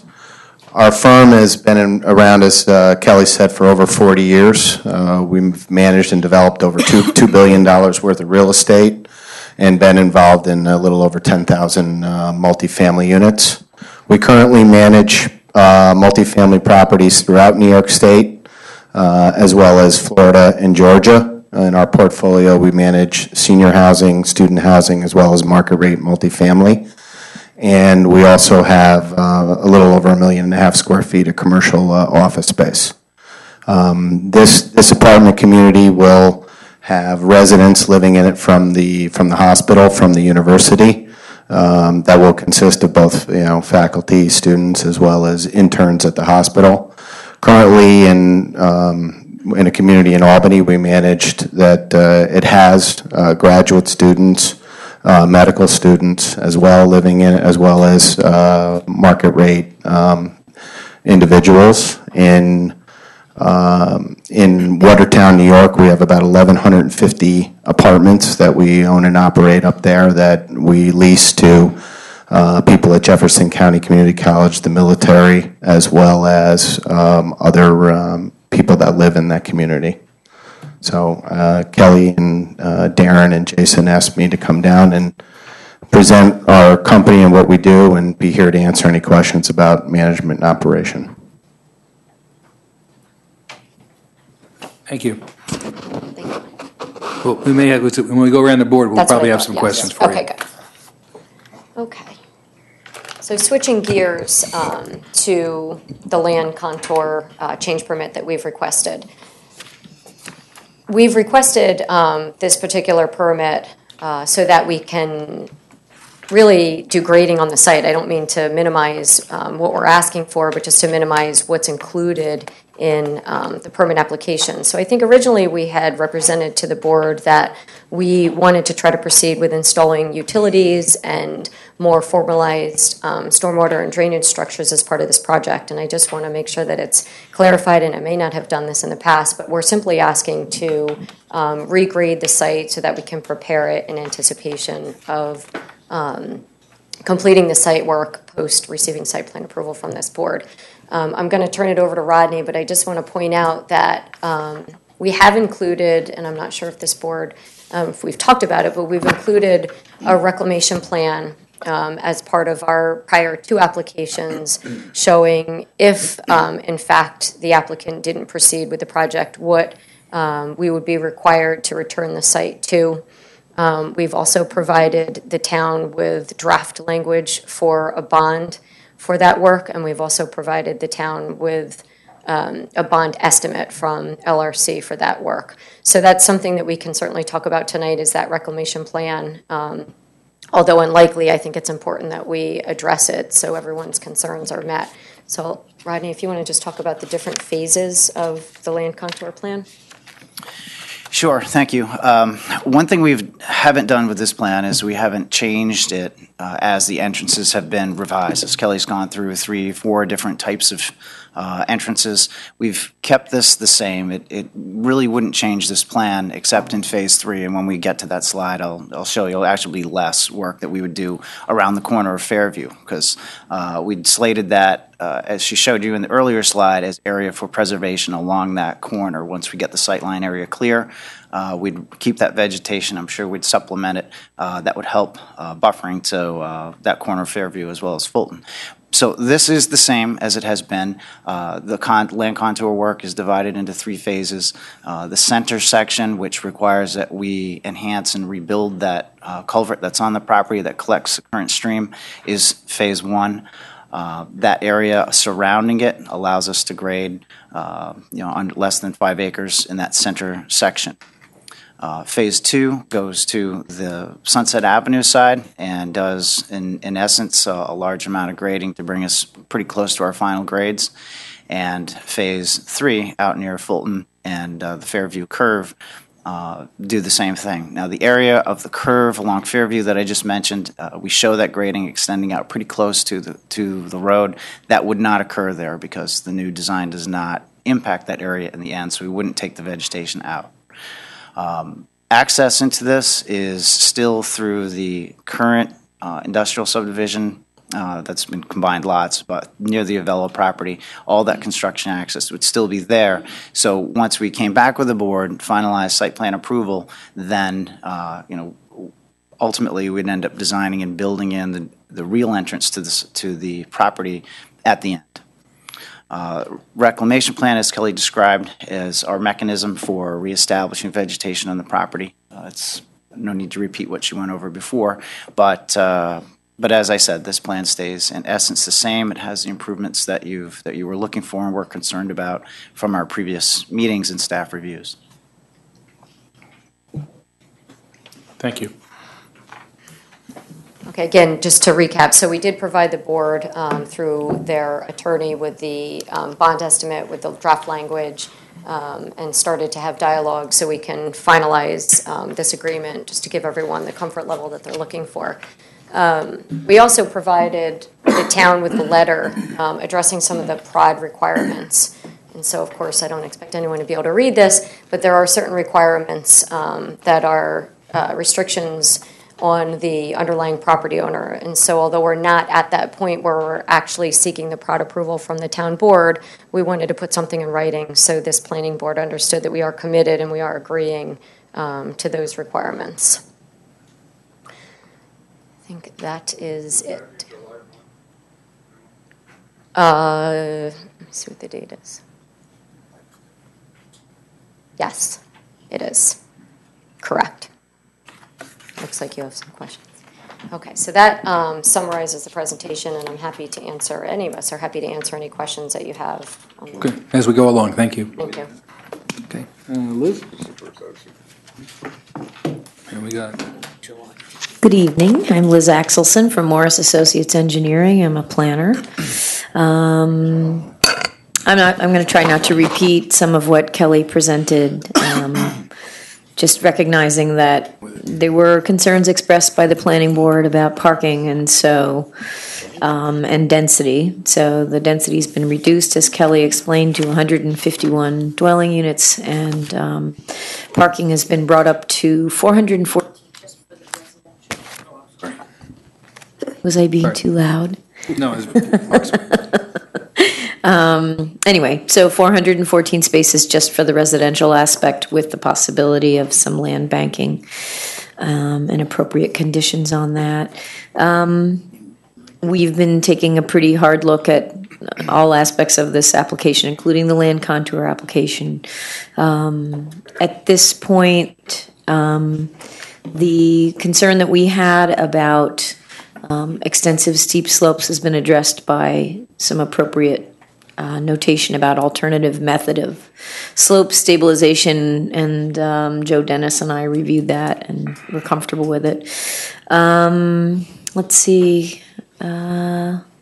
Anyway, given some of the recent changes, depending on the public hearing commentary tonight and the concerns expressed by the planning board, the application may be ready for the planning board to consider conclusion of seeker review.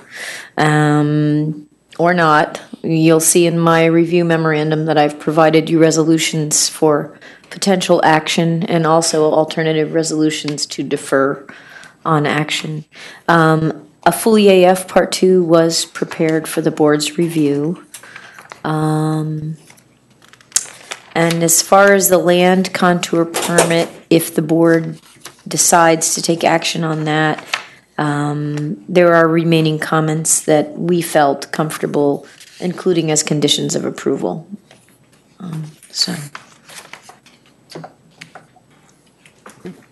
Liz? Let's see, this is a public hearing, so. I move we open the public hearing. Second. Moved and seconded, we open the public hearing, call the question, those in favor? Aye. Opposed? Motion carries 7-0. The first person signing up to speak is Stu Lake, 71 Fulton Street.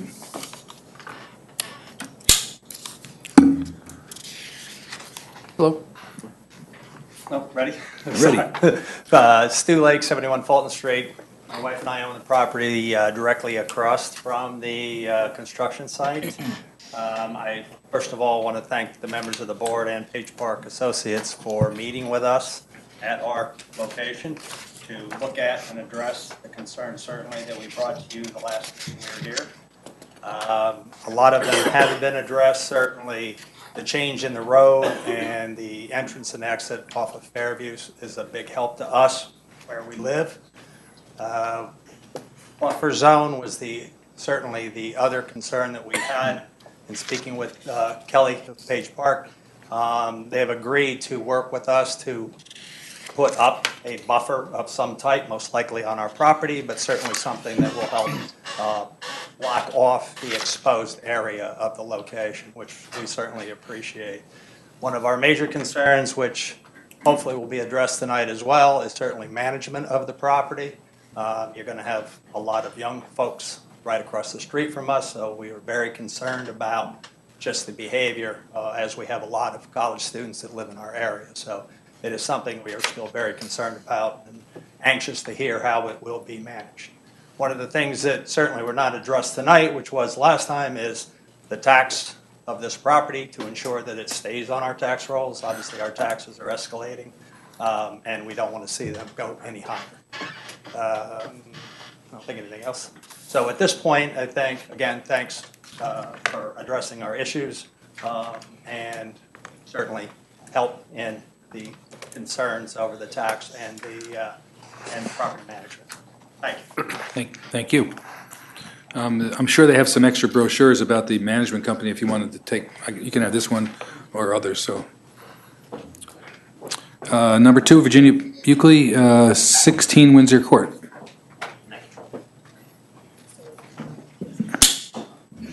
Virginia Buckley, 16 Windsor Court, Buechle. My concerns sort of echo Mr. Lake's.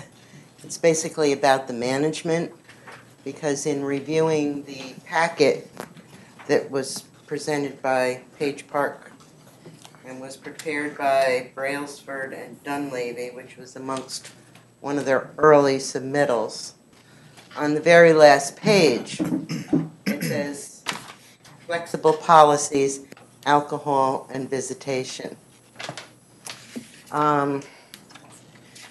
So everything I'm going to say more or less relates to that.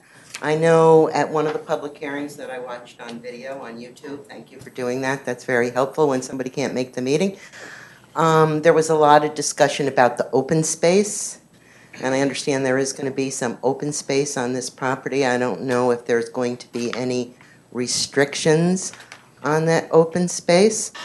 My thought is that perhaps there should be a restriction as to no alcohol, because in listening to Chief Morrow and what the town board is looking at having a public hearing on next week in regard to nuisance parties, I would think we might want to somehow ensure that that open space doesn't become a stop on the crawl or for other parties throughout the year. My other concern is I know you upped the parking requirement, and I heard Kelly say something about 75%. I'm not sure how you calculate that. Is that like a space per bedroom, a space and a half per bedroom? I'm not quite sure how you calculate that. But in looking back at my experience in Fairview and traveling these streets, is that, you know, the town has a law that there's no more than 5 unrelated people living together. So you go past some of these houses and there's 10 cars in the yard. So this might be a question for the management company. I mean, this says flexible visitation. Maybe we need to define what visitation is. I think quite often you find the students that live in off-campus housing start out the year by themselves, and before too long they have a boyfriend or girlfriend or significant other who doesn't like their living arrangements and moves in with them. So I guess my point would be that your 4-bedroom apartments could very well in the long run end up housing 8 people and possibly need 8 parking spaces. That's just my thought. I'm just putting it out there because that's what I see throughout town. They may start out living alone, but they may end up as couples. I had one more point and now I lost it. Let me look at my notes. Oh, I know what it was.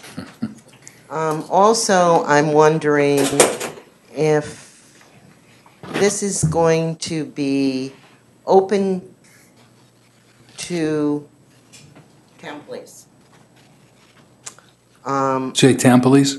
Right. Okay. So, who and how is the parking going to be enforced?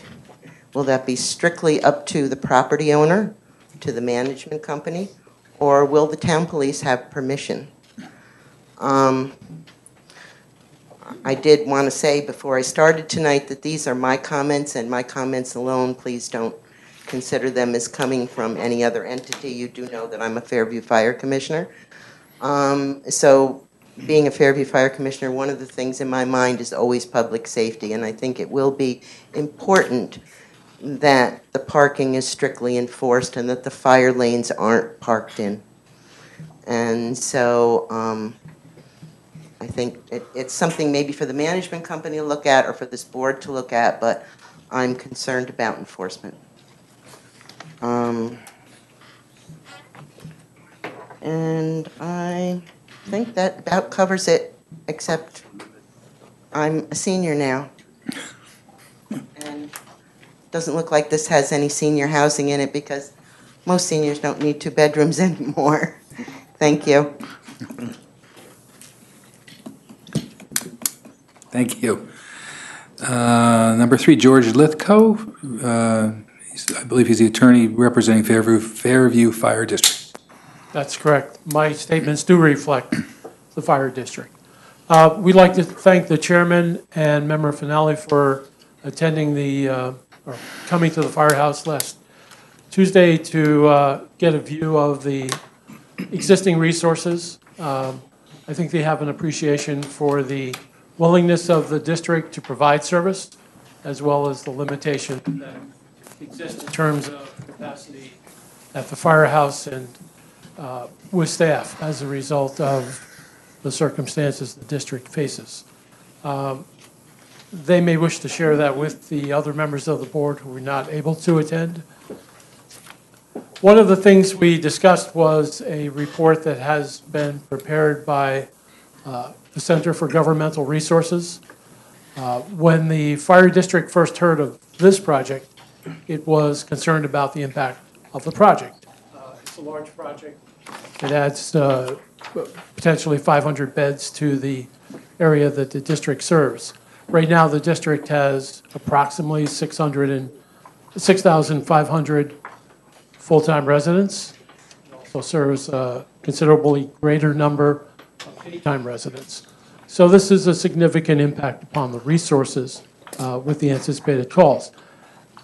Since that first encounter and first awareness, you've got, or the town has received proposals and presentations from Hudson River, the folks that want to develop Hudson River Psychiatric Center, Hudson Heritage. You've received other proposals, and the district realized it had to take a more formal look. It had to have someone with resources and experience looking at these issues, take a look at what these impacts are going to be. And CGR is located in Rochester. They have a regional reputation for providing those sort of resources to governments. They were retained by the fire district at the end of June, and they were able to provide a report, do some analysis of the circumstances, and we're able to get that to you this afternoon. Sent a copy to Mr. Wilson. I understand it's been distributed I hope everybody's got a copy. Because it is a first, it's a first view. It's what the consultant, Paul, told us was essentially the 30,000-foot look. Looks at the resources, the capacity the district has to some extent based on the available call information that we could provide, and it looks at the nature of those impacts. The two numbers that jumped out to me from looking at it is this list of projects that the planning board either has before it or that we're aware are in the planning process at Marist and other institutions within the district service area. That's going to add potentially 2,900 beds to the district service requirements. 6,500 residents, the district's been in existence for a little bit over 100 years. And this is going to add roughly 50% in 5 to 10 years. And we need time to staff up, to develop the funding sources that will get us up to the point where we can provide potentially 50% more service. So we have significant prospects here. We have the impact of all these projects that are coming down the pike. We need to address them. We think the impacts are certainly going to be significant for the district. Our ability to provide medical and fire service to the residents of the district is certainly going to be affected if we cannot enhance that capacity in significant respects. We think that is something that needs to be addressed as part of your seeker review, and we don't believe we're quite at the point where you have either the information or the ability to reach a decision on that. You need to take the hard look, and CGR is preparing a much more comprehensive analysis, which will be provided within 45 days. We think that fits within the applicant's schedule. We certainly don't want to inconvenience them. We're not trying to stop the project.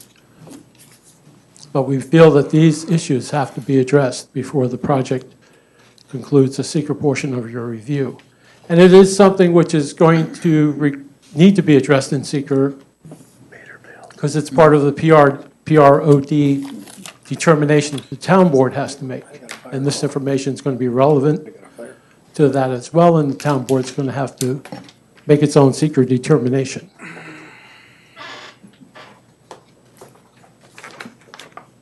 We are, of course, interested in the restrictive covenant. I did not have an opportunity to review the July 1st letter from Fairview. We would like to take a look at that. We had some concerns about the initial form of the restrictive covenant that was being proposed.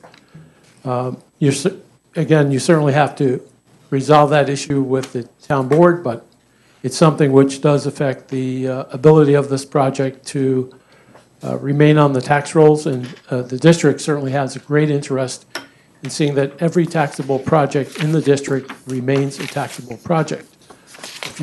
Another interesting finding of the preliminary report that was provided by CGR is that almost half the calls go to Marist or to Dutchess. So we are providing a great deal of service to resources that are not paying commensurately with the level of service they receive. And this project obviously has a relationship, if nothing else, a market relationship with Marist. It's not primarily a four-bedroom project, coincidentally because it's down the street from Marist. We believe there's a relationship there. And there's another issue which also has cumulative effect and which relates to Marist, and that's the traffic improvements that are being proposed to the Fulton Street corridor. And it is very important to the district that Fulton Street remain a accessible, fire truck accessible corridor, because currently the district may run 100 calls a month. out to Marist than to Route 9. And I just spoke with the chief before the meeting. There was a call tonight at 6 o'clock, and they were able to make a run all the way from the firehouse to Route 9 in 4 minutes, which may or may not be consistent with the traffic laws, but they're allowed to exceed them. So we have concerns about what's being proposed.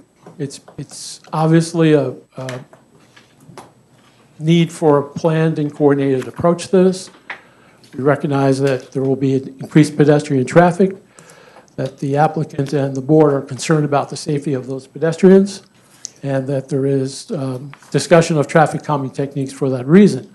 To the extent you narrow the road, to the extent you put speed bumps in, to the extent there are traffic signals being installed, that 4 minutes may not become possible anymore. And that is a significant concern of the chief. He did send a letter today, and we would like you to take that into account when you're making your secret determination as to how these improvements are going to impact the district's ability to provide ambulance and fire service to the Marist campus and along the Route 9 corridor. Because that impact could be significant, and from what I heard tonight, that is a coordinated plan. So I think that's basically the position that we'd like to place before you. You do have a secret decision, which Liz outlined, as to whether or not you can make a determination tonight. I leave that to you. Thank you.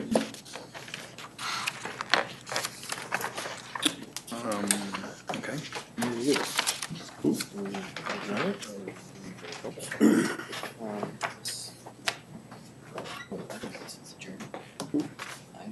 That's true.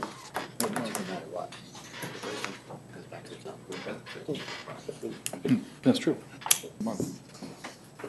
Well, the underlying action, you still have to make a recommendation.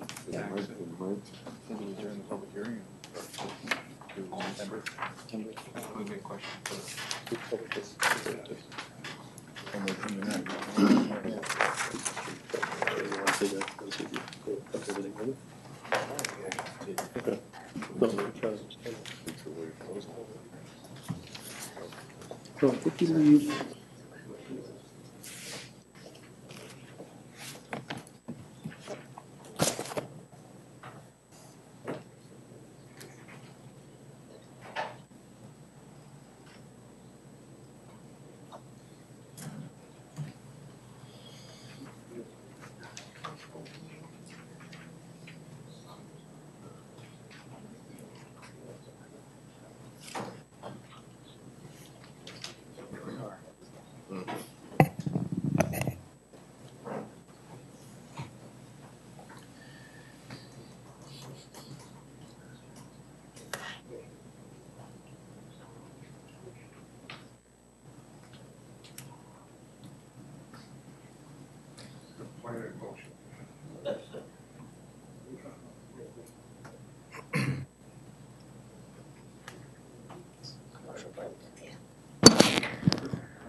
The town board still has to take some action on, we're going to consider seeker this evening, but we still have to adjourn this public hearing because it's open, so we're going to adjourn it, for argument's sake, to October, because we don't know when the town board's going to take action. Okay.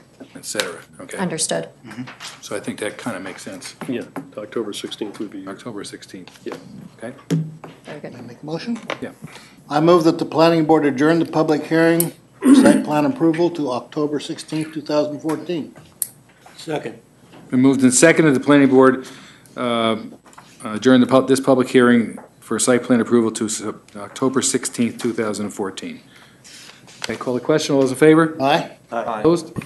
Motion carries 7-0. Okay, so that's it for the public hearing for this evening. Now, let's see. Did that? We want to go around the board. Let's start with Peter this evening.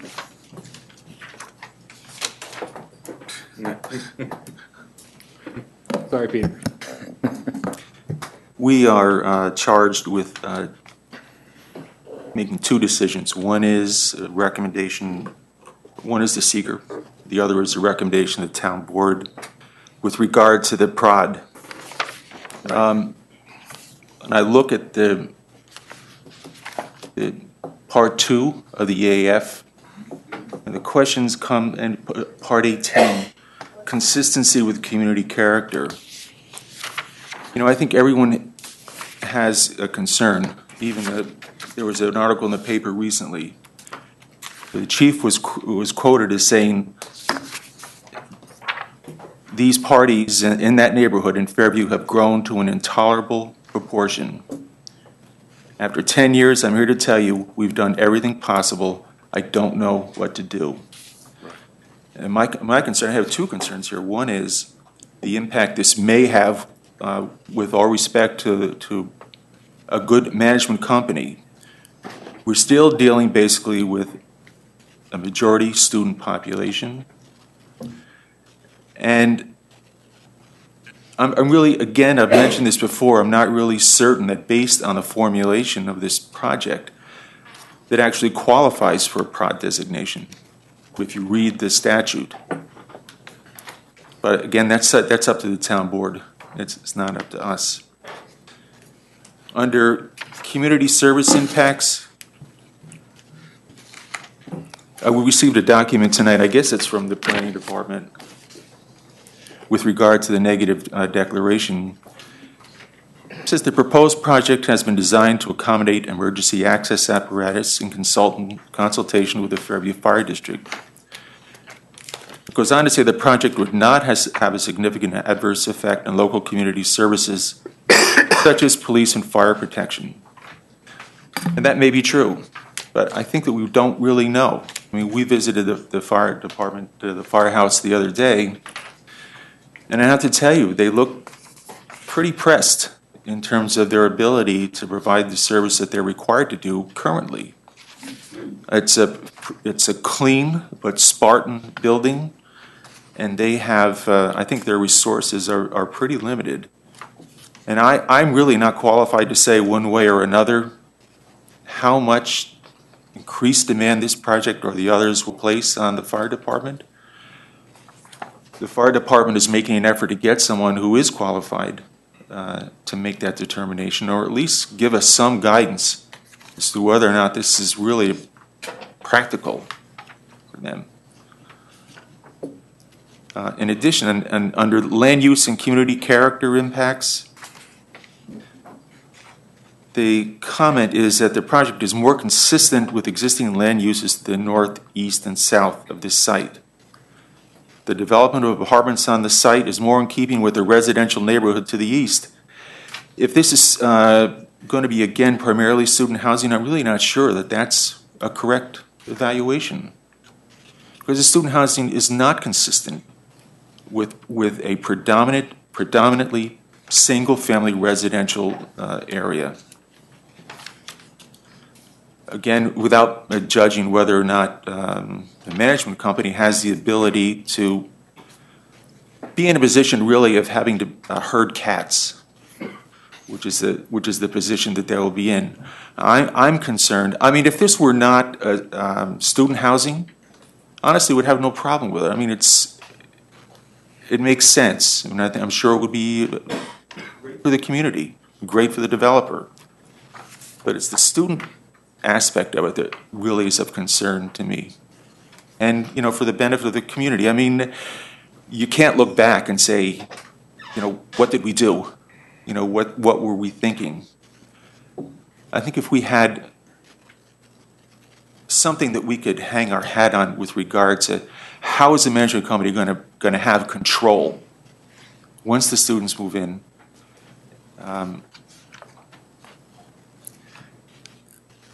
The other comment, also wanted to clarify something about there was some mention tonight about taxes. People were concerned about how the property is going to be taxed. This project is not taxed like every other taxable property. And I just want to read for the record what the mandatory agreement is with the town with regard to a prod. It says, the town board shall require as a condition of any prod approval, implementation of a payment in lieu of taxes, which is a pilot agreement between the applicant owner and the town that provides the owner of the prod project shall make annual payments in lieu of taxes to the town in amounts and for such term as may be approved by the town board. It being the intent of the town that the cost of providing school, fire, police, ambulance, and municipal services for the prod project to be borne by the owner. In other words, it's not based on assessed value. It is, maybe I'm confused, but what you just said is if they sell the property. It doesn't say that. It does not say if the property is sold. That's the way the statute is written. That's exactly the way it's written. There's no mention in here if the property is conveyed to someone else. I'm looking for. You have a pilot requirement in the code. It's there. He's correct. In other words, there's going to have to be a determination of exactly what those costs are by the town. I'm not sure exactly, what the mechanism is for producing that number. But of course, the cost of the fire protection is going to be a major component of that number. Then I guess I'm a little confused here, because I was under the impression that they're going to be paid taxes based on the assessment of the property. No. Because it's a privately owned enterprise. Exactly. Not for profit. If in fact it gets sold to a not-for-profit, then the pilot would become. No, not the way the statute is written. It's different than what we. I'm a lawyer. I understand. Okay. Our lawyer said right next to him. Anyway, those are my concerns. He's agreeing with. Thank you. Oh, one other question. The number of units was reduced from 171 to 151. Of the 20-unit reduction, how many are 2 units and how many are 4 units? Boy, I'd have to go back and look. It's a 75% ratio, so I'd have to go back and look at the exact number to see what the reduction is. But it's 75% on average, 4-bedroom, and 25% 2-bedroom. So it would be reduction of 5 2-bedrooms and 15 4-bedrooms. Yes, using that ratio. Okay, thanks. And if I could just address the pilot, we did provide documentation to the board in the form of that July 1 letter that indicated that we will, and as part of the prod, are required to have a pilot agreement in place. That's something that's reviewed by the town board as part of the prod designation. We have talked to the town about the assessed value to give us some sense of what the assessed value of the property and the taxes would be generated, the revenue would be generated for the project. But we have met with the town attorney and discussed all of those requirements, including the pilot, that are in the prod requirements. All the taxes that are paid are as a result of a pilot. That's correct. Yeah, and it's not based on assessed value. Okay. Wasn't that our understanding originally? Okay, I'm not going to go there. All right, thank you. Exactly what I wrote for the meeting. Yes, Tuesday. If I might digress, would it be, if the board agrees, or if you want to finish going around the board, we can. I'd like to hear from the proposed management or the possible management company, what their. I got a number of questions for you. Yeah, I think we ought to go to the board first, Okay, and then fine. I can respond. Okay. Joe? Yeah, I have a lot of questions for the company as well, but, number one, it shows you that you have a bunch of properties, but it doesn't tell me your resume. And one of the questions I want to ask is, do you provide security safety officers on the property? If that's the case, students, I mean, even husband and wife, boyfriend and girlfriend have fights sometimes. So, do you have tribal safety officers that could alleviate some of these problems if you do have students on? And can you tell me if you have other properties where we have safety officers on the property? I'm confused now with this thing because, for the fire district, it's a benefit, and for the residents of the district that, there's an income coming in. And it's a benefit to me, I would say so. But I hate to see a property like this to sell it to a non-for-profit. And I don't know if we can amend that, Joshua. I don't know. Can the board do? Yeah, we talked about that at one of the previous meetings, and we also talked about that with the applicant.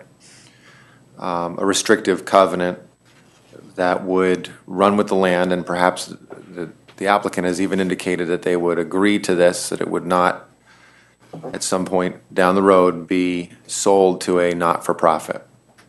Okay. You can ask Kelly whether that's accurate or not. I recall that was our conversation. Yes, I think this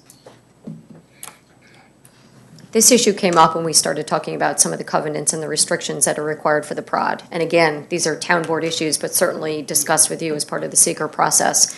As part of our preliminary meeting with the planning board's attorney, we discussed each of those issues. And as a result of those meetings, it became apparent that those are requirements of the prod, but that this board needed to understand our commitment to the project and our willingness to agree to those covenants. So without putting all of those documents in place, which presumably would occur down the line, that was the purpose of my July letter to you, to put in writing that we're agreeing to those requirements. One of those requirements is that a pilot be established that identifies the payment terms. And so that's certainly something that will be discussed and reviewed at the town board when we get back to them and we start discussing that particular component. I personally think it's a great idea you guys brought a management company because they have the experience. I guess they have the experience, and they're liable for anything that happens on the property. So, thank you. One of the reasons, and maybe we're losing sight of this a little bit, is I live in this community as well, and so I'm involved in public safety, as you all know, and it's certainly something that's important to me and my family.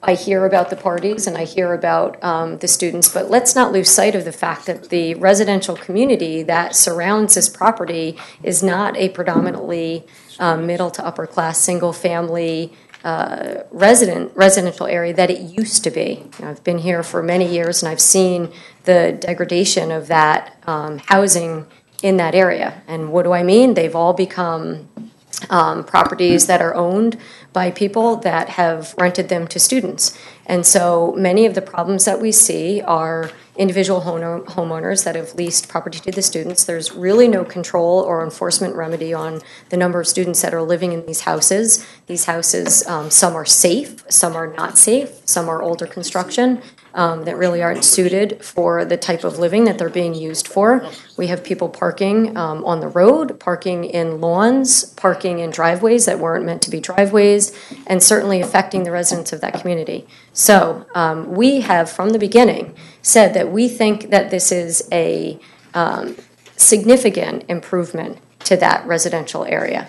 And all of the problems that you hear about with the fire district and the town police certainly will become part of our problem. And that's why we brought the management company on board. So we're taking this risk, and we understand that that becomes our responsibility. And are there safety officers and are there people on site? Absolutely. That's the intent. The intent is to provide a safe housing community, and hopefully, as a result of this project, that residential community becomes the single-family residential community that it used to be. So I just want to clearly make sure we all understand that it's not people with families and married couples with kids that are living there. There are students living in these houses, and hopefully this effort is to help clean up that community. It'd be nice to put a nice policy and procedure for that management company. And I'd love to talk about that. Yeah. I'd love to, I don't know if that's part of the site plan approval process, but I'd love to talk about that. Yes. Tough one. Okay, I'm done.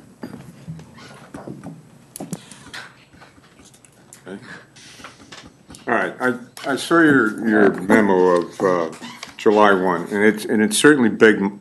Peter, I thank you very much for your really great analysis of the whole thing as well. Your letter begged to me the question of a pilot.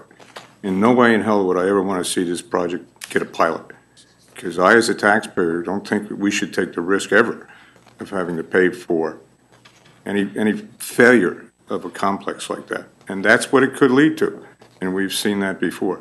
So at any rate, prod is one thing, pilot, and certainly Peter has brought up some issues that certainly need to be addressed. Let me get back to the management company aspect. I believe it is a gated community, correct? Yeah. And I think Joe has already kind of asked the questions about, is there a security squad?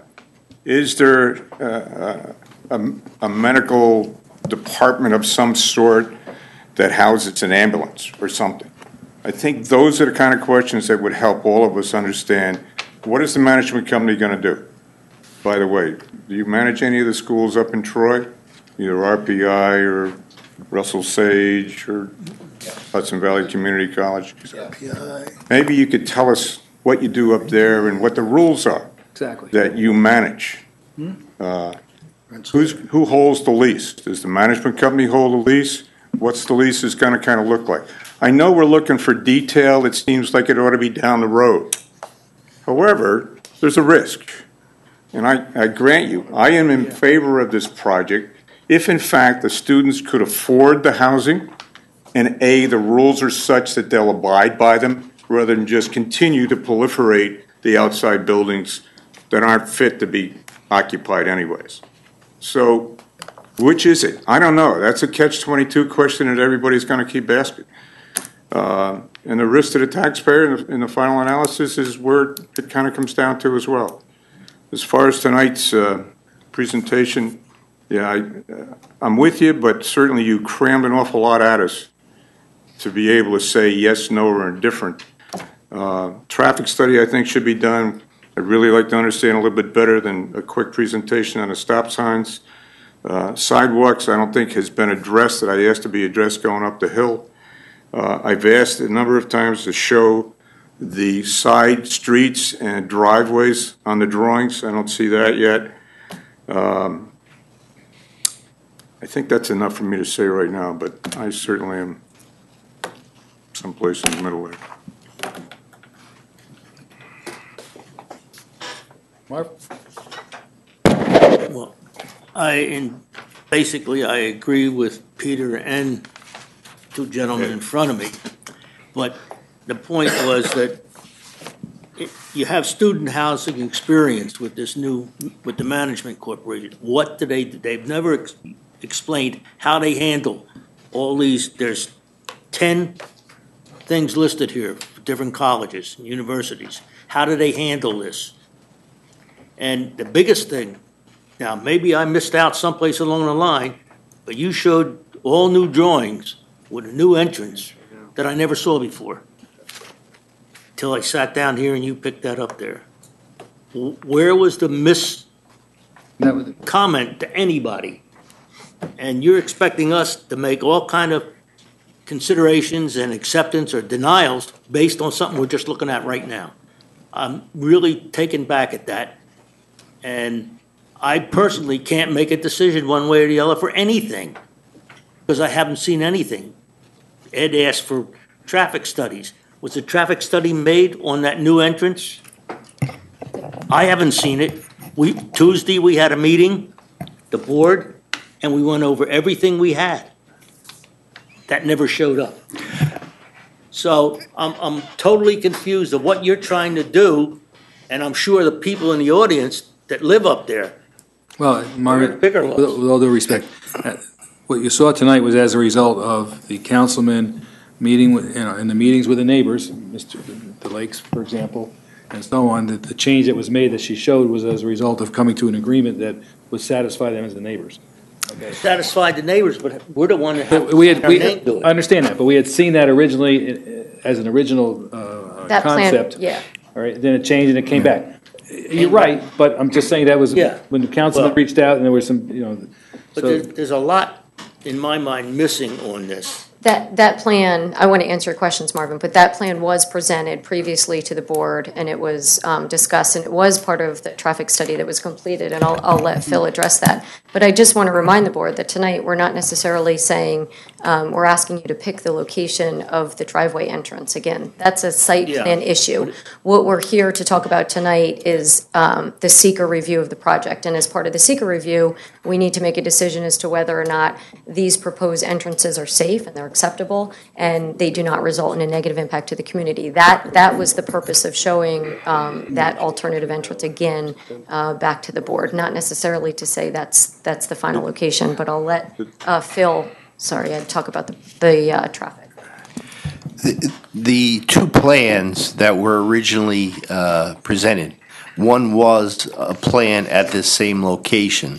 It wasn't developed in terms of the grading, et cetera, that this plan has been. However, back in April, partly in response to your consultant's comments, a traffic analysis was done of both alternatives.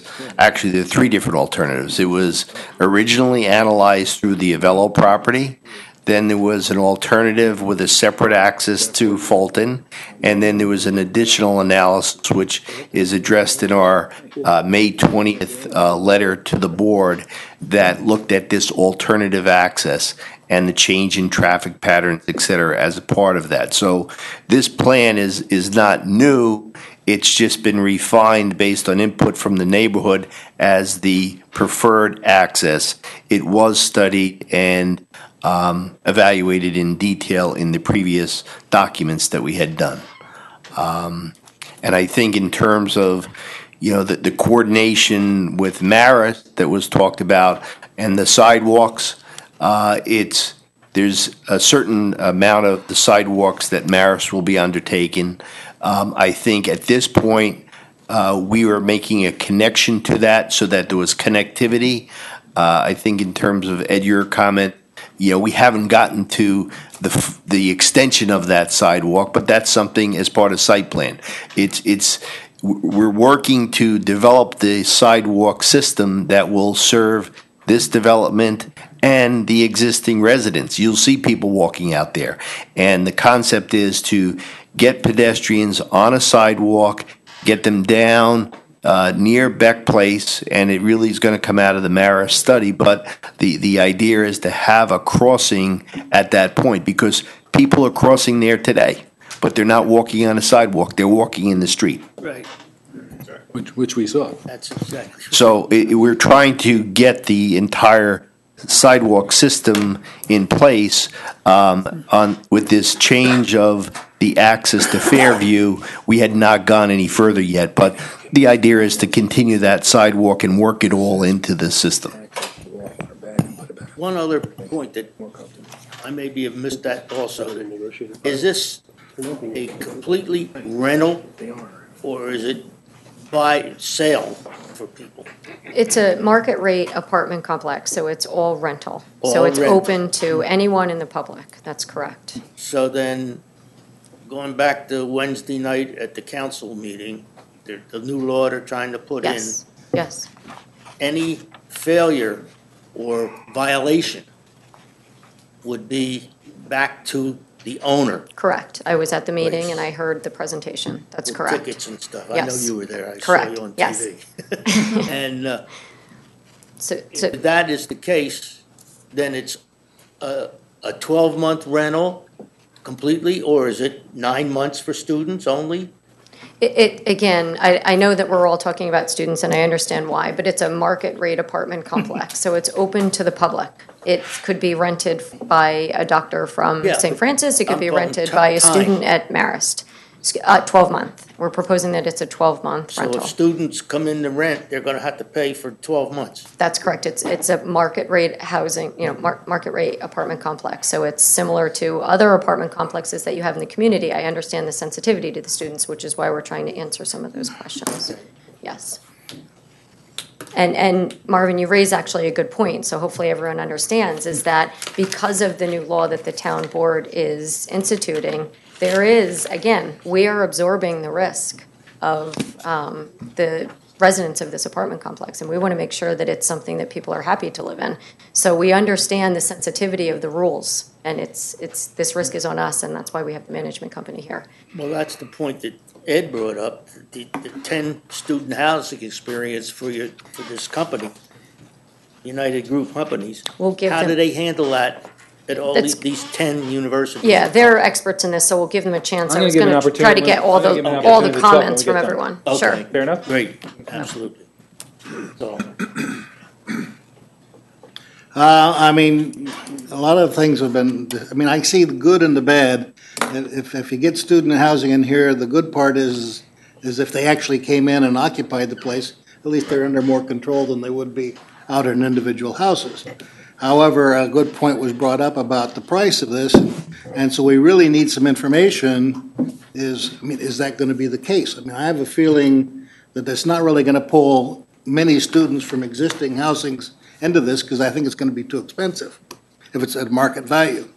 So I think most of the students that are renting outside that are not occupying current dorms and so forth are going to continue renting the houses that they're renting, because it's a lot less expensive than the market value rates in renting this, in this complex. And obviously, when you see the number of 4-bedroom units, I mean, the target audience is fairly obvious. And there aren't a lot of younger families and so forth that really need 4 bedrooms, or seniors that need 4 bedrooms. 2 bedrooms I can understand because you have kids and so forth, but not 4. So the target audience for this seems to be pretty obvious to be students, whether they're Dutchess or Marist or wherever they're from. And if this really would pull some out of the community and make a safer arrangement, that would be advantageous. But I don't see that it's really going to do that. And that's one concern. The other concern is with the traffic thing, I too am somewhat concerned because we get this new plan tonight. It's not, I have no objection to, exiting on Fairview as opposed to Fulton. That's fine. But when we were talking about the traffic arrangements before, we were talking about straightening out Fairview somewhat so that it gave you better line of sight and less angular look to look back up the hill if you're coming off of Fairview onto Fulton. We've lost all of that. We have 2 ways on the extension now. Originally, we were talking about a 1-way on the extension allowing you to make a right-hand turn onto Fulton. We've lost that. It looks to me that most of the benefits that we had talked about having, one of the arrangements we were looking at with access from the complex onto Fairview, we've lost pretty much all of those safety factors in the intersection between Fulton and Fairview. Because we still have the same curve, we still have the very acute angle looking back up if you're making a left onto Fulton. We have 2-way now on the extension, so then people are going to have to come off the extension and cut across traffic to make a left onto Fairview. I mean, it's, I'm not really happy with, it appears that that's what the councilman and the neighbors seem to want, but it sure doesn't look like the better arrangement to me. So I have some very strong concerns about whether we really have the kind of information to say that this is a minimal impact on the environment. Because traffic is part of that, and a number of other things. Those are my concerns. Carl? Hard to say what's not been said already. That's been over, as well as the previous meetings. I think that one of the biggest improvements was the unit reduction and increased parking, because that was a big concern of the site plan in general, and the traffic flow that should help with that issue. I don't have one way or the other versus Fairview versus the Fulton Avenue entrance, other than it was good that, good that they responded to the neighbors' wishes to help out with that. And that, as long as the traffic study proves out that it exists there, then that seems fine to me. I do think the apartments, will attract students and take some of the pressure off of houses. I understand Rich's comment there that depends on the pricing and how that works. If it will draw any out of the neighborhood existing rentals, but it certainly may help prevent additional houses being rented to students around the neighborhood. I guess the only other thing I'd like to hear more from the management company as well is one of the biggest concerns from the neighbors, I think, is late night parties on a weekday on a Wednesday night till 4 a.m. and they can't they got to go to sleep and get up for work the next morning. So students are on site here. I don't know if the management company deals with things like that. Thanks, Carl. Just one more quick question. We're using the term market rate. If you have 4 students in a 4-bedroom apartment, will each student be required to sign a lease? That's a good question, and I don't know if we've actually flushed through that issue, just like other apartment complexes may not have flushed through that issue, and we need to determine how that will be structured. Okay, so even if they weren't required to each sign a lease, what is the market rent based on your calculation for a 4-bedroom apartment? What is the current market rent? What is you use the term market rate, it's what you're going to be charging for a 4-bedroom. What, in your estimation, is the market rate for a 4-bedroom? We had previously provided you with that information, I just don't have it in front of me, I'm sorry I didn't bring that. I don't remember ever getting that. We did, we provided that in a prior submission, so you had that information. Do you recall any? I don't know if I have it in front of me. Bring it with me either. Right. I have it here, too. I don't have. You got it, Ed? It has it. It was over 1,000. I have the study, I don't know the market rate. So somewhere in that range. Yeah, I think, again, it's something that, it's dictated a lot on the construction of the apartment complex, so. So it's obviously that's subject gonna to be- change? Well, of course, it certainly would be, even. So you're going to set the rate based on what it's going to end up costing to Yeah, build it's a this? difficult question for me to answer right now. We tried to provide you with some different market rates. Do you remember what the range was? Was it $500 a month, $1,000, $2,000? I want to say it was for a 2-bedroom, I think it was somewhere around $1,000 to $1,100, and for a 4-bedroom, 18, something like that. I know the county just recently did a housing study and indicated that there were some voids in apartments in the area. I certainly was been looking for an apartment. No, it was a letter that we had provided. Right. Well, It was a response to a letter, but again. Obviously, we're not getting too far with the site plan issues and all that stuff. Yeah, I don't want to get away from There's a some lot of of that. open That's the site switches. plan issues, yeah. And there's been a lot of discussion about the change in the entrance as a result of the meetings with the neighbors and so on. I have And one question And I regarding think that can, if I may. I think that can be tweaked. I mean, I too, as Rich said, the east part of Fairview was one way at one point, now it's 2 ways, maybe it could be one way. We got to continue to work through that stuff, all right?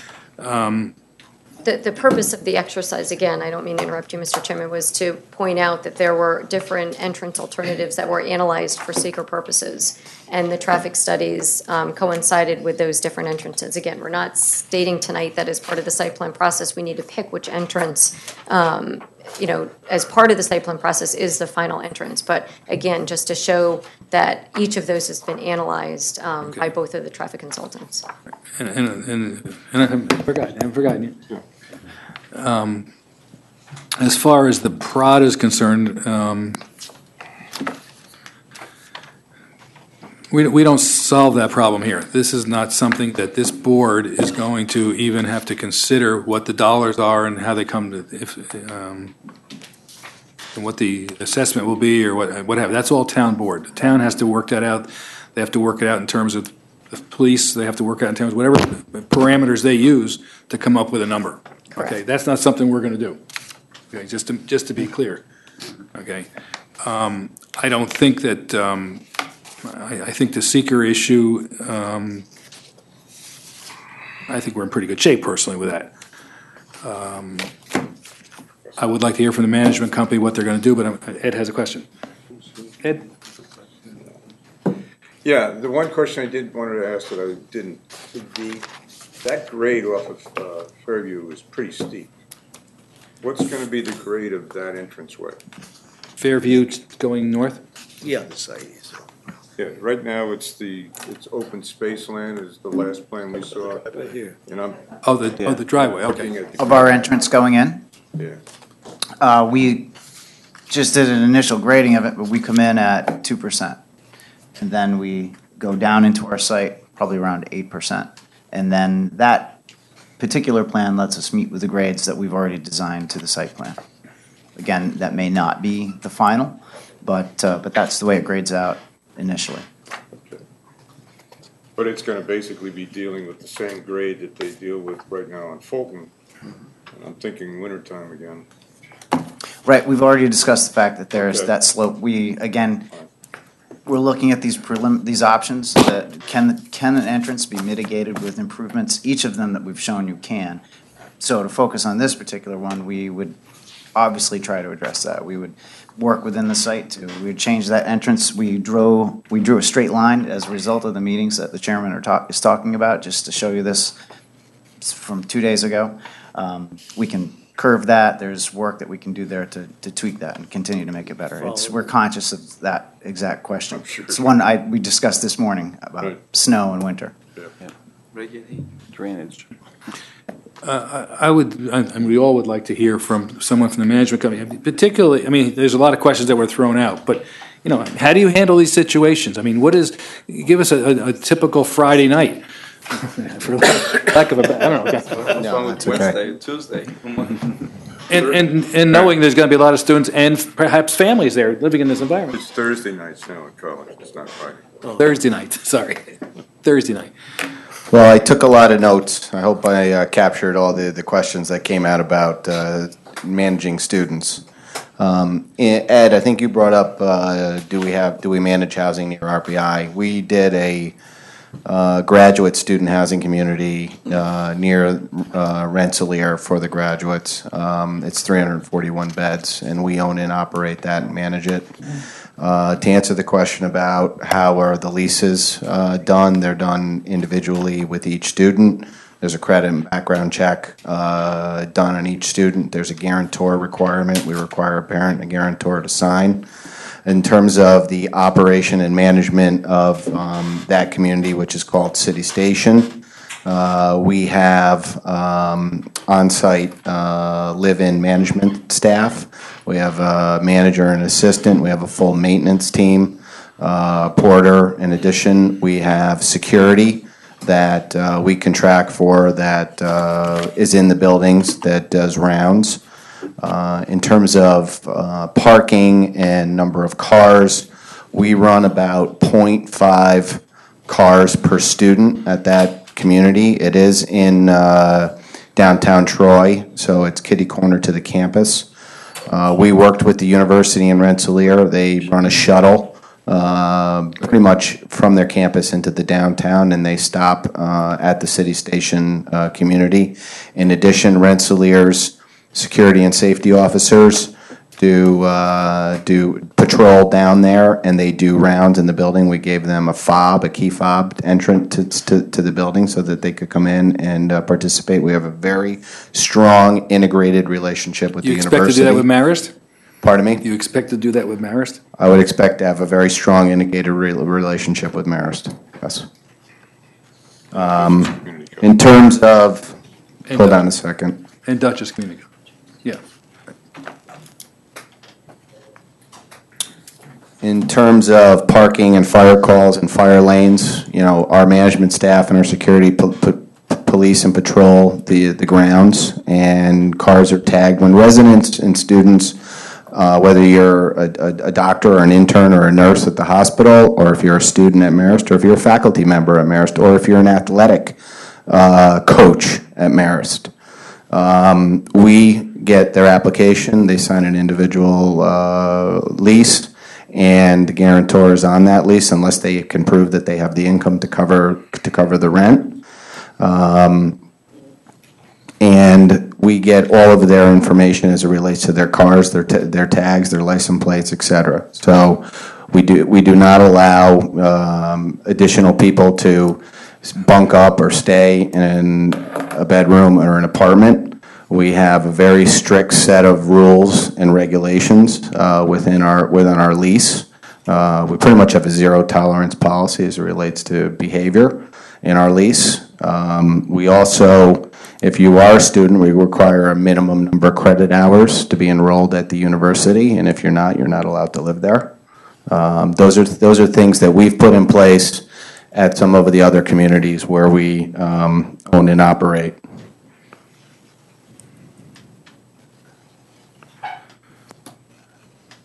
In terms of the community is a gated community, I have not talked with Page Park Associates about that gated system and how it works and the fob and the access and the call and that kind of thing, but I'm sure that will also deter a lot of extra activity because of it, and I'm looking forward to sitting with them and going over that whole program. Regarding students living in 2, 3, 4 family homes, areas where there isn't really a fire system, this building is going to be type 5 construction. I asked the architect tonight, so it will have all the necessary fire components in smokes and alarms in the building. And when we did 1,200 beds of student housing at University at Albany, the university was very concerned with the students that were living in downtown Albany. The city was concerned with those, and they wanted to bring them back on the campus. This was basically an off-campus deal, but it was in a corner. And by building a community that provided quality housing environment, a safe and secure environment, those students did move back. And it did help the neighborhood, and it did help the community. The same thing occurred when we did 400 beds of student housing in Plattsburgh. We built near the campus and created a very safe and secure environment. And it's what the university is looking for their students. It's frankly what the parents are looking for when those students are being dropped off. We have a very tight management protocol policy. We also don't look at student housing and just providing shelter when the students are there. We have a program that's called Live, Learn, and Relax. We do a lot of programming with the students. We engage them. We offer tutoring programs. We get engaged in their lives. We know what they're doing, where they're at. They're away. Some of these students, are away from school away from their home. Again, I talked earlier about a community that we managed and developed, which was University Heights College Suites. I don't know if you know how well you know Albany, but there's an area called University Heights where Albany Med, Albany College of Pharmacy, Albany Law, and Sage Colleges are all together. And we developed and built a student housing community there where we have medical students, medical college students, law students living with undergraduates. Do you consider those market rate complexes? They are approved as apartments. They are. Are they also mixed use where you might have families with kids? We don't have families with kids. So you don't have any property. You don't have any properties that you manage that. For RPI, we did married student housing. We own it. We developed it for them. It's a 55 unit apartment community. That's also part of that City Station neighborhood that we did. And so, yes, we do have married graduate students with children living in that building and that property. But they're all married? Yes, they're all married in that community. I'm talking about the mix of college students who are, many years from perhaps being married and people with families. I mean, are they going to be segregated to certain buildings where, I don't know how that's going to work. That happens and occurs. We have one of our regional managers managed a community near Ohio State where you did have students living with families and other, basically millennials living with Gen Xers or even baby boomers living in a similar community. Also, Jeff Arnold, who's here with me today, He's our COO. He managed a community at the University of Washington that had the same thing. And so we do have extensive experience in that.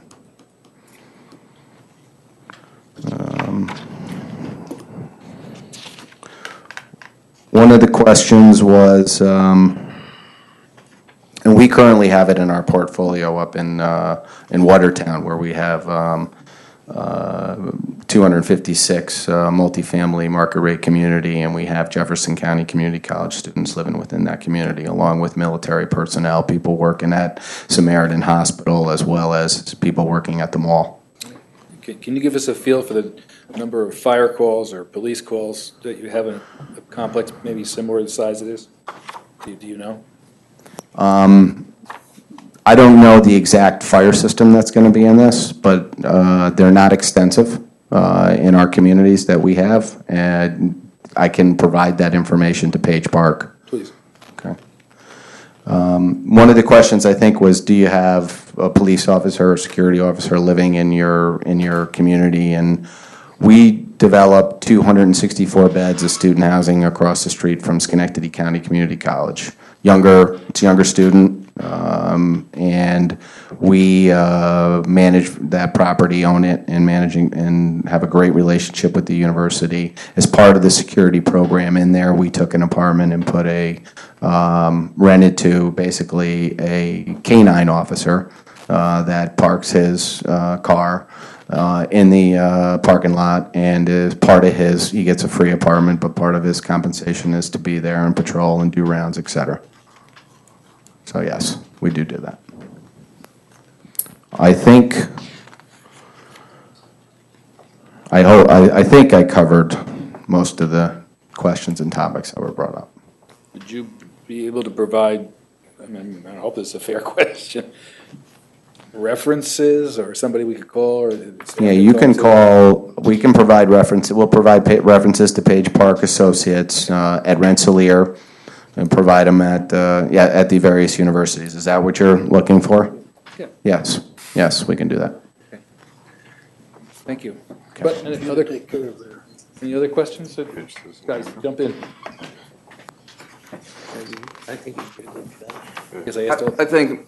Mr. Chair, I think we are focusing too much on this students things. This is an apartment building, and I think in this area there is a need of people living in this area because, there's a lot of companies that are looking. The transportation is terrible in the area, so people want to go and work at Home Depot. They're going to work at the Culinary Institute. So, students that they have the right to rent to students. I really don't care if they rent to wherever they want it to. They're responsible. No, I don't think that's not the. We could debate this offline, but that's not the point. We dragging this with students all night, but that's a major impact. And we can. Okay. Halfway through the agenda for the remix. This could be. We're gonna have to. Getting overtime now? We're on Hawaii. You're getting overtime. Yeah, we're on Hawaii time. You're right. Yes. Okay, so. Didn't you get the memo? Any other questions? Okay, so what I would like to do is we adjourn the site plan public hearing. That's fine. I think what we should do is consider everything we've heard tonight. I would like to propose a special meeting on August the 7th. So one item on the agenda at 5:30, I would say, to consider the question of seeker and the recommendation to the town board regarding the prod. Okay? I think that we need to regroup here a little bit, get our thoughts together, get some more information, and try and sort out where we are and come together. We're not going to solve this tonight. Okay, that's for sure. So that's my proposal. That's what I'm thinking we should do. I think it's a good idea too, because it would give CTG a chance to provide their final report. Come up with some more stuff. Well, as long as you can get us the information that we would still deserve, a few days with the Fair enough. department's recommendations. We won't have it by the, we already said that. They're not gonna have that until months down the road, they said. That's CT, Oh, really? the fire department's thing? No, I'm saying, you want to have a meeting on the 7th? Yes. Which is, I guess, a Thursday? It's a Thursday, yes. Yep. Well, whatever it is that you want us to vote on, we need to have it ahead of time. You know, like, at least. A week? Yeah, it would be nice to have it for a week, but it's It's better not than likely. 9 but hours. I'd go for 5 days or 3 days at the latest. You're not getting any additional information from staff or the consultants unless you specifically ask for it. You have asked the applicant to provide some additional information, particularly the management company. So they're going to provide that to Page Park, and they need to get that to us as soon as possible. And then maybe, it may be some more detail on the traffic Yeah, intersection.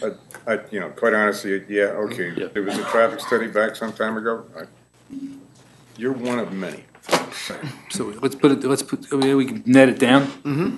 Okay, So you want a more concise traffic study? That's what Yep. you're suggesting, okay. with the changes that were presented tonight. And drawings up to date. 5:30. That would include, you know, things like the side roads and. Because we got it, I think we've reached diminishing returns at this point, so we need to move along. Okay, so let's just say, I'm okay with 5 o'clock. Is 5 o'clock a problem for anybody if we do it at 5 o'clock? 5 o'clock on Thursday, the 7th of August? Okay, 5 o'clock. Okay, all right. Well, what's the attire? It is. Tuxedo night. Carol, you away? Okay, so do we have to defer? Carol, you're gonna be the new secretary? You're awake? Carol's on vacation. It's gonna Carol? anything On vacation. Where are you? Where are you? What are you doing? I don't. Which one? Right here. Incomplete for secret review. Camera can spin back. Yeah, okay, let's do it. Okay, fine. And then defer. Yep. You got it. Okay.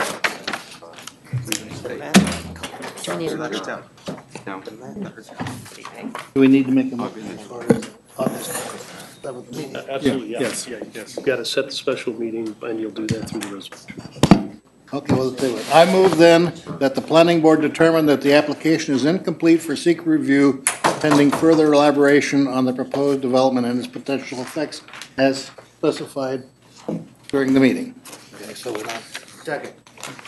Moved and seconded, we determine the application is incomplete for seeker review, pending further elaboration on the proposed development and its potential offerings in the discussion this evening. Call the question, all those in favor? Aye. Opposed? Motion carries 7-0. I move that the planning board defer action on this prod designation, site plan, and land contour permit applications and direct the applicant to respond to the comments of the planning board and those received from the plan department and agencies, including but not limited to 1 through whatever, Roman numeral 1 through 14. XIV. Who does Roman numerals anymore? Okay? Okay, so, do we have a second? Second. We have a second to defer action on the PROD designation, site plan, land contour permit applications, and direct the applicant to respond to comments of the planning board and those received from town departments and agencies, including but not limited to the following 1 through 14. Call the question, those in favor? Aye. Opposed? Motion carries 7-0. I move that we reconvene on August 7th, Special meeting. 2014, as a special meeting to consider both of the secret question and the recommendation on the PROD At 5 PM. at 5 PM. Second. Moved and Town board meeting. It's been moved and seconded that we hold a special meeting on August 7th at 5 PM to consider the secret and PROD review here at Town Hall in this particular room. Okay? Do I have a second? Second. Call the question. Those in favor? Aye. Aye. Motion carries 7-0. Thank you.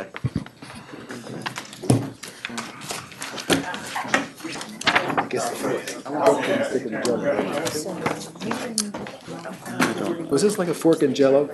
I'll tell you though, I You can tell me later. could show that. I'm counting on you. For you, yes. I thought we're close.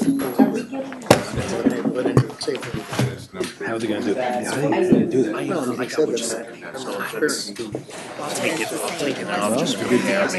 Go tell. Every flyer today. That's the only other thing I got. All right, good, thank you.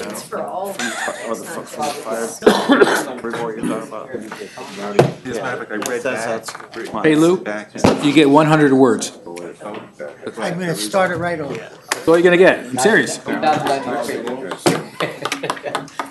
That's up. Time is up. All right, so, let's see what else we got here tonight. Hang in there, guys, we're gonna get there. At this time, I'd like to ask for a motion to suspend the rules without comments on any other items on tonight's agenda. Second. Call the question. All those in favor? Aye. Opposed? Motion carries 7-0. Is there anyone in the audience wish to comment on any other items on tonight's agenda? I move that we resume the rules. Second. Moved and seconded, we resume the rules. Call the question. All those in favor? Aye. Opposed? Motion carries 7-0. Plan review, here. Would you do this for me? Get this dog, get this done. Plan reviews, O'Neill Dutton, 1 Duchess Avenue Development. Recommendation to the town board regarding a waterfront housing overlay district a WHOD designation and subsequent site plan, aquatic resource permit, and waterfront consistency review for development of 7 4-story buildings with 84 dwelling units on a 3.88 acres plus or minus 0.82 acres public park area as part of a larger waterfront development of adjacent lands in the city of Poughkeepsie. Additional 300 dwelling units and 13,800 square feet of retail space on 10.44 acres plus or minus 1.161, 1 Duchess Avenue. Town portion zoned IH Heaven Industry and WD2 Waterfront District 2 districts. City of Poughkeepsie Common Council is lead agency, type 1 action, final EIS on file. O'Neill Group Dutton LLC and State of New York owners. Begin. Good evening. At this point of the night, I think brevity is the most important part of my presentation. So my name is Lou Kaufman. I am with the applicant, the O'Neill Group Dutton. We had received comments from all of the consultants to the board, and our engineer, Andrew Featherston, is here tonight. He has prepared revised plans and responded to much of the comments. I have Michael McCormick here if you have any questions regarding the architecture. He is the project architect. Mr. Cantor is our attorney. He could not be here tonight, so if seeker is still an issue, because he had written a letter today regarding that, but if it's still an issue, he will have to address that. I wouldn't presume to discuss that. So, rather than give a presentation of what changes we have, most of those changes were at the request of either the town or the city. Most of the changes are, in fact, in the city. So, I think that unless you would like some presentation, I would just ask the board if they have any questions. Okay. How's it going with the city? The city, we had a meeting on Tuesday night. They still have the public hearing open. They've gotten some comments, throughout. I was hoping to get that public hearing closed. I was close, but no cigar. So we've been rescheduled for the end of August, I think August 27th. And at that time, there's an indication that we'll close the public hearing and very possibly get some of the reaction from the planning board to what exactly more than the revisions that have already been made in response to their requests, what other revisions they would want. Liz, we're going to start with Liz, her comments before we start around the board. Okay. Since the last review and the last meeting, we did have a meeting with Andrew Featherston, went over a number of comments. and then we had the submittal. And then there was still a number of issues that remain to be addressed so that the planning board can move forward, because the planning board really does have to move forward considering seeker aspects of the project and be able to do a recommendation on the proposed zoning. And so if you basically skip to the middle of my memorandum, I talk about aspects of seeker questions that haven't been answered. I do note that the CAF and LWRP consistency forms were submitted, and those are in pretty good shape. But we do need some details to illustrate how the project conforms to certain aspects related to seeker. And then in terms of the zone change and plan review comments, we still have a number of outstanding comments there. So I think we do still need some more information on the project, how it complies with aspects of seeker, before the board can move forward and get into their recommendation on the zoning. Thank you. So, and I would suggest a meeting with the applicant reps, so. Okay, Joe, any other questions? I don't. I'm sorry. No, I was going to Joe Lepore, not Joe Dennis. Ed? Oh, you were going around the board. Oh, I'm good. Marv? I'm okay. Rich? I'm tired. Let's just set it off. Carl? I've got nothing new based on what we've done. Peter? I'd like to hear from Carol. See if she has any comments. Okay, we're going to get to Carol and to Joe Dennis. So we'll start with Carol, ladies first. Yep.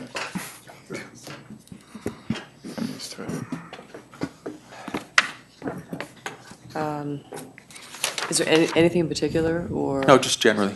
Okay, in general, they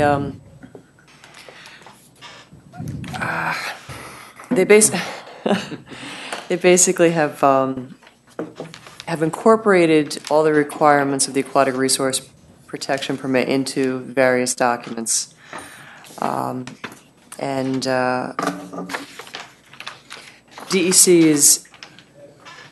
DEC is spearheading all the remediation work. As far as the town permit, the only thing that this would pertain to is the buffer area, because in Kidney Creek. But Kidney Creek, like I said, Kidney Creek is not a town-regulated wetland. It is not a blue line on the map. So we are not dealing with Kidney Creek, and the DEC is spearheading that. So we are just dealing with the fact that the Hudson River has that 100-foot buffer, and that entire buffer has been disturbed extensively over the number of years. So we're not talking about a quality buffer as far as wetland impacts. And again, whatever the DEC is requiring as far as cleanup, we are not going to be going any further with that, and that's the entire buffer area. Can I ask a quick question? I think the last time we met, the question had come up about testing. Is testing every 30 days or is it every 90 days? The monitoring after we've completed our remediation will be as required by the DEC through a site management plan, which we are in the process of preparing right now for the review and acceptance. That has to be in fairly soon, and certainly we can share that with the board and whomever.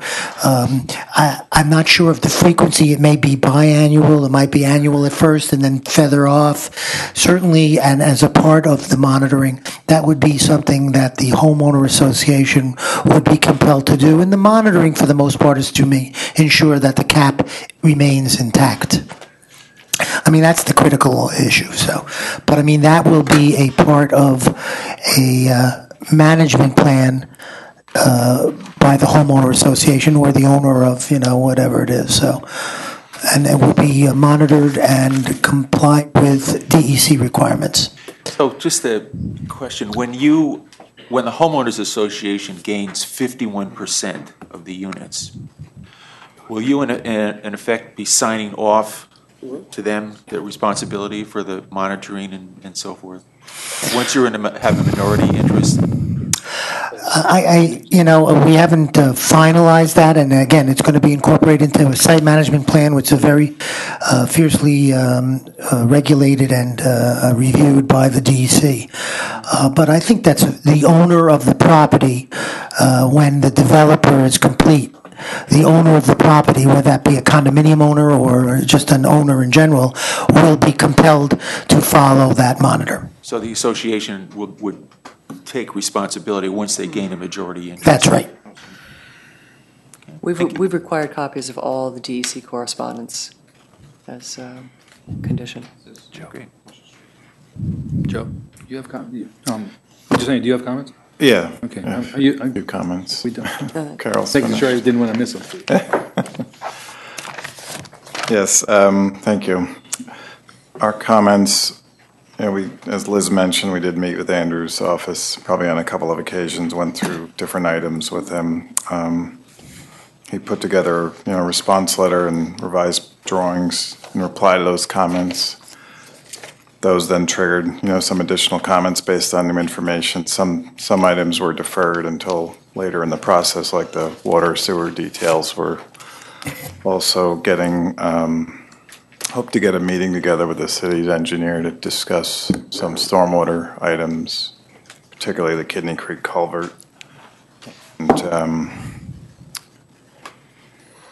he also clarified as part of the brownfield and the site filling work, we had comments in the last memo about truck traffic, but since they're barging in a lot of the fill and bringing it up to subgrade, it seems like that majority of that work is going to be done, before the town's portion really gets up and running. Otherwise, we have some comments related to emergency access, truck turns. They're showing emergency grass paver type access from the Vassar side of the property. And they also reworked their phasing plan. We had some comments related to the phasing, but in general, it was, gave more detail from the prior submission. So, we seem like we're, winnowing down the comments somewhat, but there's still quite a few details to iron out. Okay, thank you. Any other comments? Michael, you're quiet tonight. You're quiet tonight. I'm waiting. I'm upset. Okay, so I guess we're going to do a time extension, huh? Mr. Chairman, we had a meeting with Andrew Featherston some weeks back in June. I think we covered a fair amount of territory. I know that there are some details, as Joe has indicated in his review as far as the site plan, and still some outstanding items on as to planning as outlined by Liz. But I do think that we're sort of, we're honing in on, where I think we need to be. There's no meeting in August, and what I'd like to do with the applicant is over the next several weeks, work to prepare the next submission for the September meeting with an eye toward cleaning this up so that we can give this to the board. So the board would be in a position, if the board wishes, to make its recommendation to the town board at the September meeting. That's the end goal. And keep in mind too that the waterfront overlay district still has to be dropped on this property in order for it to come back to the board for site plan, which is why we're trying to do so much of the site plan work on the front end. But there are probably some details in terms of pipe sizes and things like that I think that we could probably work out, going forward. But I would like to take an opportunity with the month off in August to work out the details I think we need to, based on the reports that we have, and try to put the board in a position to make the recommendation in September. So that's the goal. Rich? Any other discussion? Could you put us closer to the top of the list? Certainly in front of Page Park. Do you want to be on that 7th? Oh, come on. You learn a lot, Lou. The billable hours here, I'm, come on. That's the other point. Okay. Oh, we'll do this fast. Okay, I move that the planning board defer action on this WHOD designation and site plan, flood development, and aquatic resources permit applications pending middle of additional information and plan revisions, and direct the applicant to respond to comments from the planning board and those received from the town departments and agencies, including but not limited to the following 1 through 12. Second. It's been moved and seconded that we defer what he said. We got that for the record, right? We got it written, we got it written here. And call the question, all those in favor? Aye. Opposed? Motion carries 7-0. I move that the planning board request that the town board to extend the time period for the planning board to obtain information from the applicant and to make a recommendation to the town board on the proposed waterfront housing overlay district, WHOD designation from August 15, 2014 forward to October 22nd, 2014. Been moved and seconded that the planning board requests the town board to extend a time period for the planning board to obtain information from the applicant and to make a recommendation to the town board on the proposed waterfront housing overlay district, WHOD designation from August 15th, 2014 forward to October 22nd, 2014. I call the question. All those in favor? Aye. Opposed? Motion carries 7-0. Thank you. What's the date of the September meeting? September, the third Thursday. 18th. September 18th. 18th, yeah. I should have said that enough tonight. I should know that. Application deadline is August 20. Plan review number 2, U-Haul of Poughkeepsie, site plan review for renovations to an existing building to use as an indoor self-storage facility and related site improvements, 2175, 2185, South Road Zone BH Highway Business, 6.985 acres, unlisted action, Amerco Real Estate Company owner. I move that the Good planning evening. board determine- You stop. We're getting a little punch drunk here. I know, yeah. You've had a tough week. U-Haul. U-Haul. Hi. Good evening, members of the board. Jason Litchwick, Menudo Architecture. I'm Patrick Keefe with U-Haul of Lower Hudson Valley, New York. Anything you want to add from last time? Same guy, just grew a beard. Same guy who grew a beard? Took the beard off. Guys that came before us last month. Was that you? It was not. No. I was gonna say, that's not you. Weird, real fast. They knew it was going to be late. Here's another story. Where's he? I was absent last time. I'm sorry, I was out of town, but that's an associate of mine, Ted. He was very entertaining. He's an enthusiastic fellow. Very good, and you're very PC, that's nice. Okay, I like that. Anything you want to present, or, just want to jump right into it? We'll jump right into it. I think we had comments last time from the previous planning board meeting and other departments. We responded to those comments, and here we are again. I'll be right back, he's got it. Eric, is he here? Yeah. Let's see. Last time I think it was the agency. Now, they've made a resubmittal. They've tweaked the plans a bit. We feel that the application is in shape for a seeker negative declaration by the board if it chooses, and for a conditional site plan approval. Perhaps the only one new point that we brought up for the board to consider or to simply include in its conditions was there was some discussion at the last meeting about the use of by employees only of equipment to install the U-boxes in and out of the facility, which are going to be at the back. That's where you're putting in the new doors and making the changes. And the U-boxes are going to be brought in. I thought they mentioned by pickup trucks, and I thought they also said by forklifts. The board in the past has expressed some concern with backup enunciators creating noise. There are residences at the top of the hill. We have heard from those residents in relation to other projects at the bottom of the hill from time to time. I wanted to raise the question for the board's consideration and to suggest we have seen alternate devices to provide the same function without the noise of a backup annunciator. So I simply wanted to raise that in the final conditions for the board's consideration and the applicants. Maybe something that plays the 1812 overture or something when they're backing. With 12 kind of, yes. Well, how does it do it without making noise? There was another project where they did it with I don't remember. I believe they're different sound or a white noise. Yeah, it's either white noise, but they're also activated by, they detect Proximity. something and they only beep when there's an actual obstacle in the way, rather than constantly sounding. Is that an OSHA requirement? That signal, the backup, is that required by OSHA? I can say Insurance? that. Oh, I'm sorry to interrupt. I can say that the U-Box pods, those are the only things that are going to be coming in and out of the building by any sort of vehicle. That will be forklift only.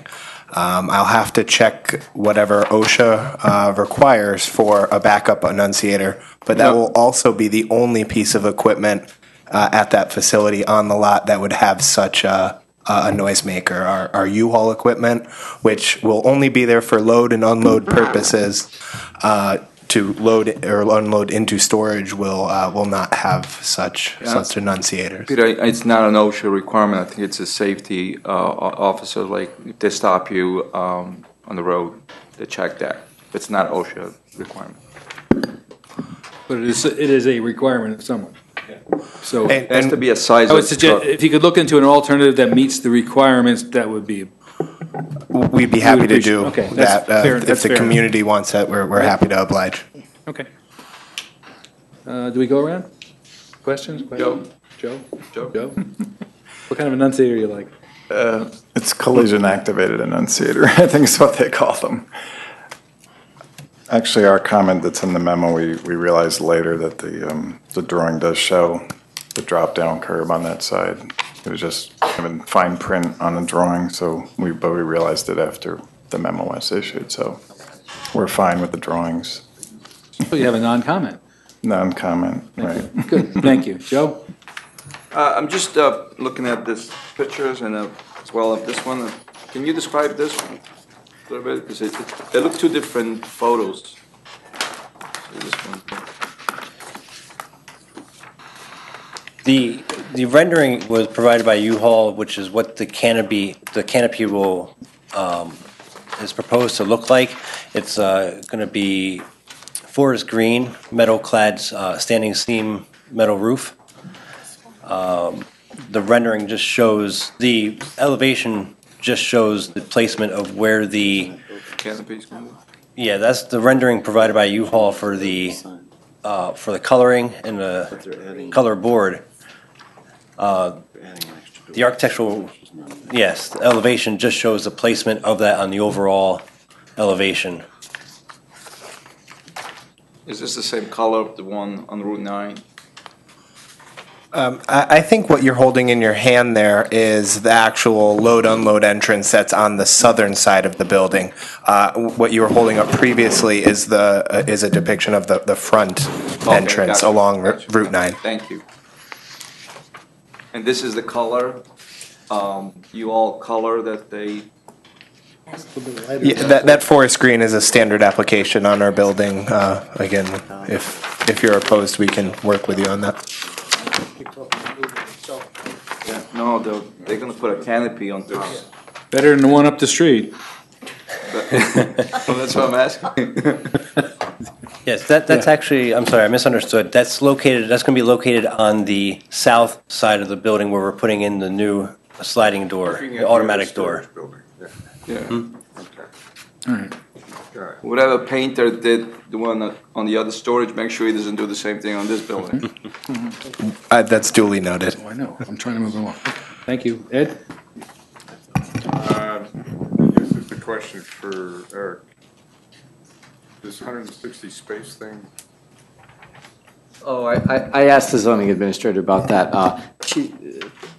It's a technicality. Their calculation of required parking was the wrong number. The correct number is 160, but they're proposing substantially more than that. So the net effect is nil. I believe the site has 193 spaces as it stands now, so it meets the requirement. I guess fire had a couple of things they wanted to do a test run or something up there. I believe we've met everything but an actual flow test of the hydrant that's on site, which we have scheduled, so that will be completed. Go for it.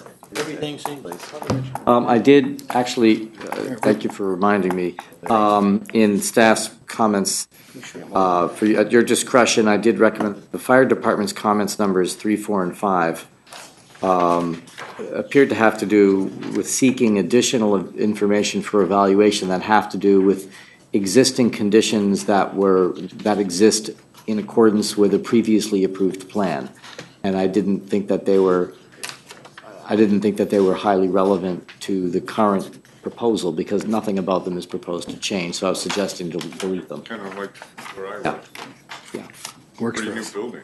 Or leave it for staff to work out with the fire department district. Yes. Okay, you good? I'm fine. Carl? Nothing further. Peter? Okay, we're good. I move that the planning board determine that the U-Haul Poughkeepsie site plan will not have a significant adverse effect on the environment, and that no environmental impact statement will be required for the reasons set forth in the negative declaration, the unlisted action dated July 17, 2014, prepared by the planning department. Second. They moved and seconded that the planning board determine that the U-Haul of Poughkeepsie site plan will not have a significant adverse effect on the environment, and that no environmental impact statement will be required for the reasons set forth in a negative declaration for an unlisted action dated July 17, 2014, prepared by the planning department. Call the question. All those in favor? Aye. Opposed? Motion carries. We all here? Yeah. 7-0. I move that the planning board grant conditional site plan approval for the U-Haul Poughkeepsie site plan, subject to the following. 1 through, you can take off the engineering department, engineering comments. And fire comments are only, 1, 3, and 5, excluding 5. So it's really 1 through 13 plus the actuator for backup. That's actually within our Oh, that's in there too? That's Okay. number 4. Okay, so 1 through 13.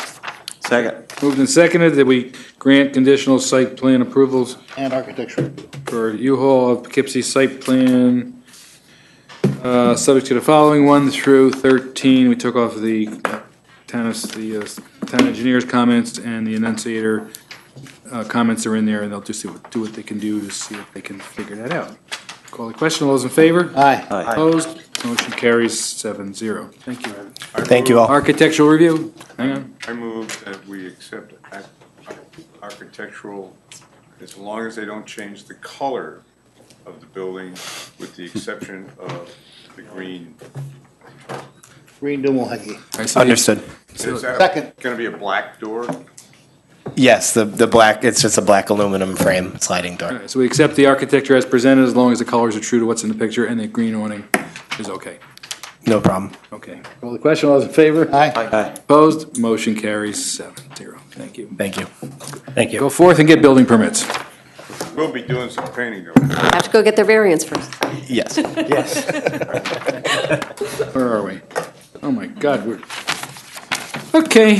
Frank family lot line revision for proposed relocation of an existing common boundary between 2 lots, 947 Dutchess Turnpike and 75 Hornbeck Road, zoned, MHC, McDonald Heights Center, 11.91 acres, unlisted action, Janet Marie Frank and Frank Family Corp. owners. Hello.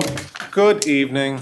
I will be very brief. You- and you- comments. You are? Richard Rang with Kirkjup Properties. Great. We received some comments from the town departments on the 15th. We responded to those comments. We have no problem with most of the requests, some clarity on the plan with respect to the lot line change.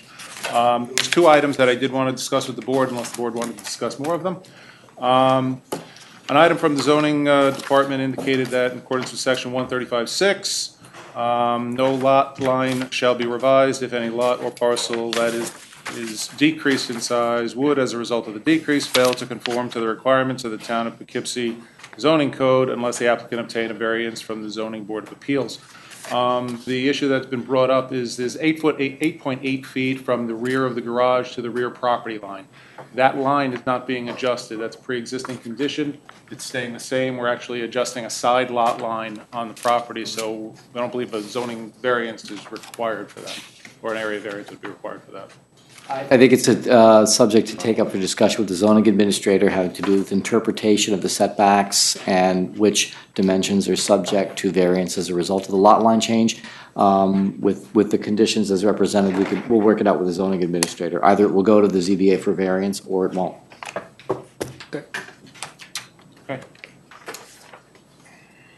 Thank you. The only other thing I did want to bring up is there was a request that we submit the proposed deeds. They were included in the original application. I'm not sure if there was a question about them. Who wanted to see the deeds? The condition was not a request for the existing deeds. Oh, I'm sorry, you're right. The deeds, they were provided, it's a standard condition that was in there. We'll talk with the attorney about it and make sure they're up to snuff. Very good. And I did notice that, thank you. Okay. The only other question was that there was a request that Part D be submitted, and I have that. I can submit to the board right now. Terrific. Which was the disclosure of business interest from the existing owners. In addition,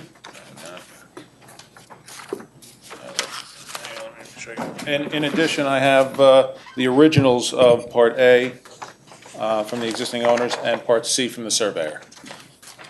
That's even more better. Thank you. More better. Even best. There we go. Questions from the board? Peter? Thank you. No, nothing. I'm fine. Richard or Marv? I don't have any questions. Joe? No. Okay. I move that the planning board determine that the Frank family lot line revision application is an unlisted action for an uncoordinated secret review and that it would not have a significant adverse effect on the environment and that no environmental impact statement will be required for the reasons set forth in the attached negative declaration dated July 17, 2014, prepared by the planning department. Second.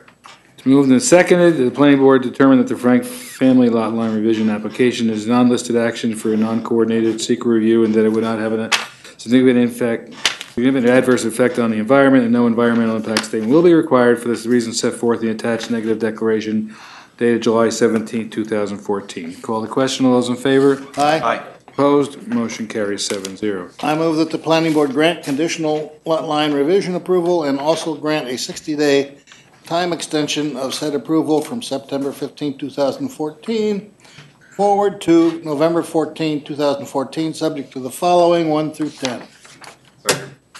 Moved and seconded that we grant conditional lot line revision approval and also grant a 60-day time extension of said approval from September 15th, 2014 forward to November 14th, 2014, subject to the following 1 through 10.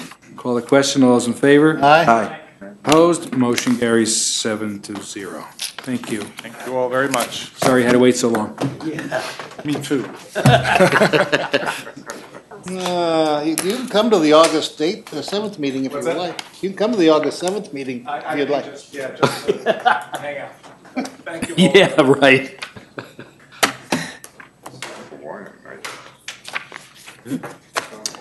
Hammond Rinaldi lot line revision for proposed conveyance of .03 acres between two parcels, 2 Holly Lane and 11 Round Hill Road, zoned R20, 2.03 acres. Unlisted action, Paul and Andrea Rinaldi and Adam and Pamela Hammond, owners. Is .03 acres within the limits of error, you know? Yes, it is. All right, so I'm good. Eric? Did you have anything? Excuse me? Did you want to present anything? I can explain the project. Do you really want to? We can certainly move on. Great. Gentleman and a scholar. Yes. I'll make a motion if you're ready. So, I got to see if there's any comment. Proceed. That's all they're doing. All right, this is a lot line revision of .03 acres, which is kind of small. Within the limits of error, though. Yeah. Any questions on the board? Am I correct, this is just to resolve the pool? Excuse me? Is this just to provide a setback from the pool? Yeah, the pool was built in like 1958. They had no idea it was so close to the property line. We did a survey for them. This came up, the neighbors got together, came up with this resolution. The pool now meets the Now, sideline. that's a concise presentation. There you go. That's it in a nutshell. I move that the planning board determine that the Hammond Rinaldi lot line revision application is an unlisted action for an uncoordinated secret review and that it would not have a significant adverse effect on the environment and that no environmental impact statement will be required for the reasons set forth in the attached negative declaration dated July 17, 2014, prepared by the planning department. Second. Moved and seconded that whatever Rich said, that the planning board determined that it's okay. Yeah, so on and so forth. I call the question. All those in favor? Aye. Opposed? Motion carries 7-0. I move that the planning board grant conditional outline revision approval and also grant a 60-day time limit extension of said approval from November 15, 2014, forward to November 14, 2014, subject to the, really need all these subject tos? Subject to 1 through 9. Second. Okay, in writing, don't forget. Somebody capitalize that. Call the question. All those in favor? Aye. Opposed? Motion carries.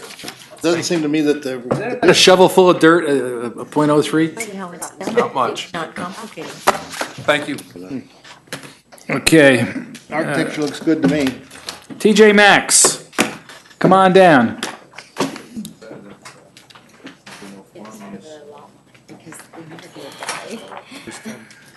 I sure hope Lutheran Care doesn't have a long discussion. On the other hand, we've kept Rich Olson here many a night pretty late. I was afraid to tell him. Well, I was just thinking, I heard that this gentleman, at his last presentation, was supposed to have an attorney present. He was concerned he would need to do that for architectural review.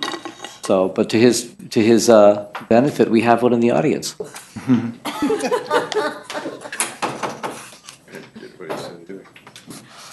Cool, you can start the clock. Well, the last presentation I did, they needed a lawyer, so. But Actually, it looks very good to me. I like it. I think it's a definite improvement. Absolutely. Without question. Oh, my name is Wesley Short. I'm with Sargenti Architects. I actually work for. Need to take the microphone. Oh, sorry. Yeah. You can sit down and talk. I've been sitting down for a while. So. Sorry. He's honest. It's been an educational night. For all of us, actually. Basically, I work for the construction company that is going to build this, and they were hired by TJ Maxx. Okay. Or TJX companies.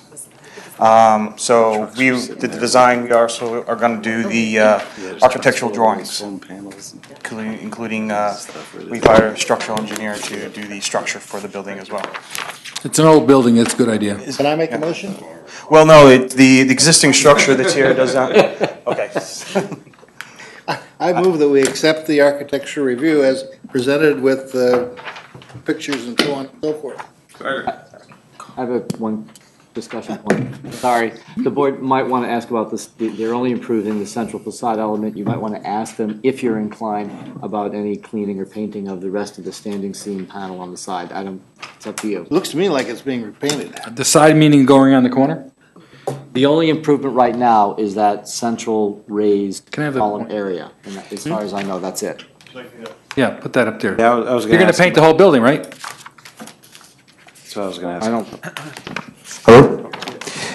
This portion here is going to be existing to remain. Actually, right now, this portion here is Drive-It or EFIS, and it's going to be replaced with or salvaged from portions that we're demoing here and replaced here. So this is all be one cohesive storefront with standing seam, and it will be painted. Yes. Even around the corner? Oh, it will be. Yes, all of it will be painted up to the adjacent tenant, which is currently green, and including this existing sign band, which is remaining. No, does TJ Maxx own the property? No, it's owned by Hudson Plaza Associates. Mid-Hudson Associates, something like that. Yeah. They're a tenant. Sorry, yeah, I just want to. Okay. And it goes down to the furniture place. This overhang is staying. It's being refurbished. The underside, the lighting, everything's going to be clean and refurbished. Wow. They're going to be painted, but the existing materials are going to be retained. And they're just going to demo out the portion that this is going into because the existing structure just holds itself up. And put footings in and build this structure. You're not closing up a window over there, right? No, there's no window. Okay, I was looking at the black areas. Go for it. I already made the motion. No, that's an existing egress door. That's not being closed up. That's actually, I'm sorry, the perspective here doesn't really match this one. That's where I was going. And you're No, going to that's be the- open while construction will go on? Yes. Yeah. And do me a favor, when you see my wife, tell the place is shut down, because she lives in, she lives in. Joe, with all due respect, with the number of photo ops you guys got in the newspaper, she needs a new wardrobe. Needs a new wardrobe. Okay. So there's a motion that's been made and seconded to accept the architecture. Call the question. All those in favor? Aye. Opposed? Motion carries 7-0. Thank you. You're done. Sorry you had to wait so long. Thank you for sitting through it. Lutheran Care. Oh, I shouldn't have thrown Discussion of a concept plan for a new 70-bed assisted living facility with adult daycare services in the subdivision of the parent parcel. I think it's a great idea. 382 Van Wagner Road and Route 44, Zone R20, 136.41 acres, Wartburg Lutheran Services, Inc. owner. Is this going to be student housing? Senior student. Let me start. Somebody who's worried Senior class. senior housing at Fairview. Right. Joe doesn't care. There you go. Students are. This is Lutheran Care. Okay, we discussed it last time. Richard, you still awake? Here you go. Richard sat through a couple of these years ago. This is This is actually a short meeting compared to some of those, remember?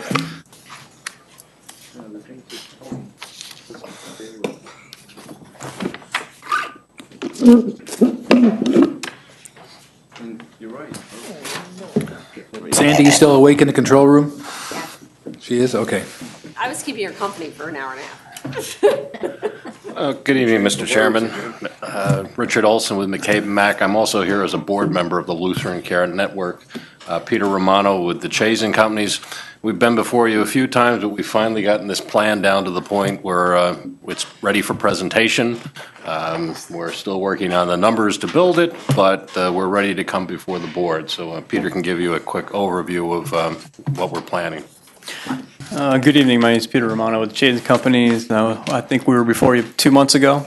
And 2 months ago, we showed you a revised master plan, site plan for the whole entire Lutheran Care property. We discussed starting out with the first phase, which would be the new assisted living facility. Let me just grab my mic here.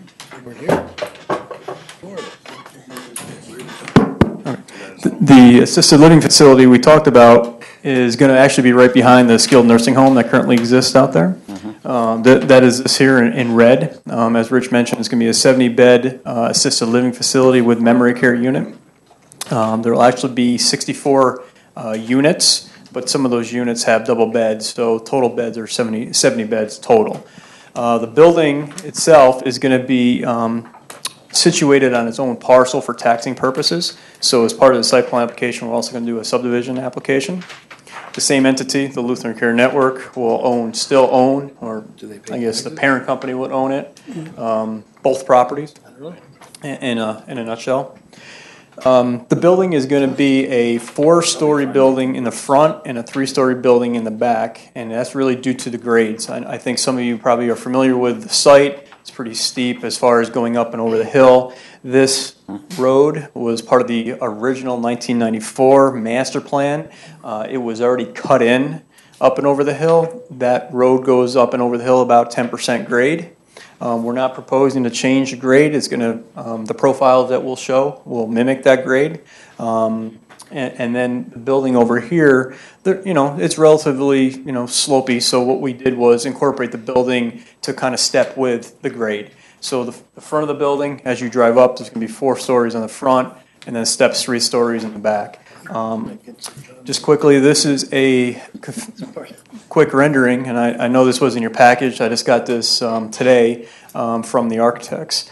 And you can kind of see that this is just half the building. Just trying to incorporate a bunch of different building materials, some hardy plank board. You can see the roof line has a little bit of the aluminum siding, just to kind of break up some massing of the building. They have some nice architectural features here, so when you're looking at a 4-story building, it's not so monotonous and it's not very institutional looking. Actually, it looks very residential and very interesting and eye-appealing. And some of the materials and colors and things we'll bring forward, but this is just an idea, just so you get a flavor of what it's going to look like for the building.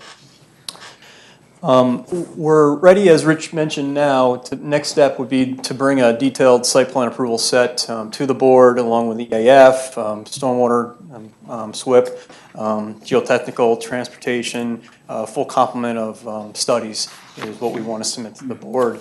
I just want to quickly show you. Before you leave that, I just want to make sure I'm oriented in this. The building that you're talking about there is each one of these, correct? The building that I'm talking about there is actually this red building here. Yep. So the 4 stories would be right along the front of that building. This is the existing. This is the existing building. The farm 44 is over there. The existing access road comes up to right about there. There is a pump station here. Currently, all the flow from the assisted living facility goes to the pump station, and there's a force main that currently goes up and over the hill down to another pump station, which is owned by the town.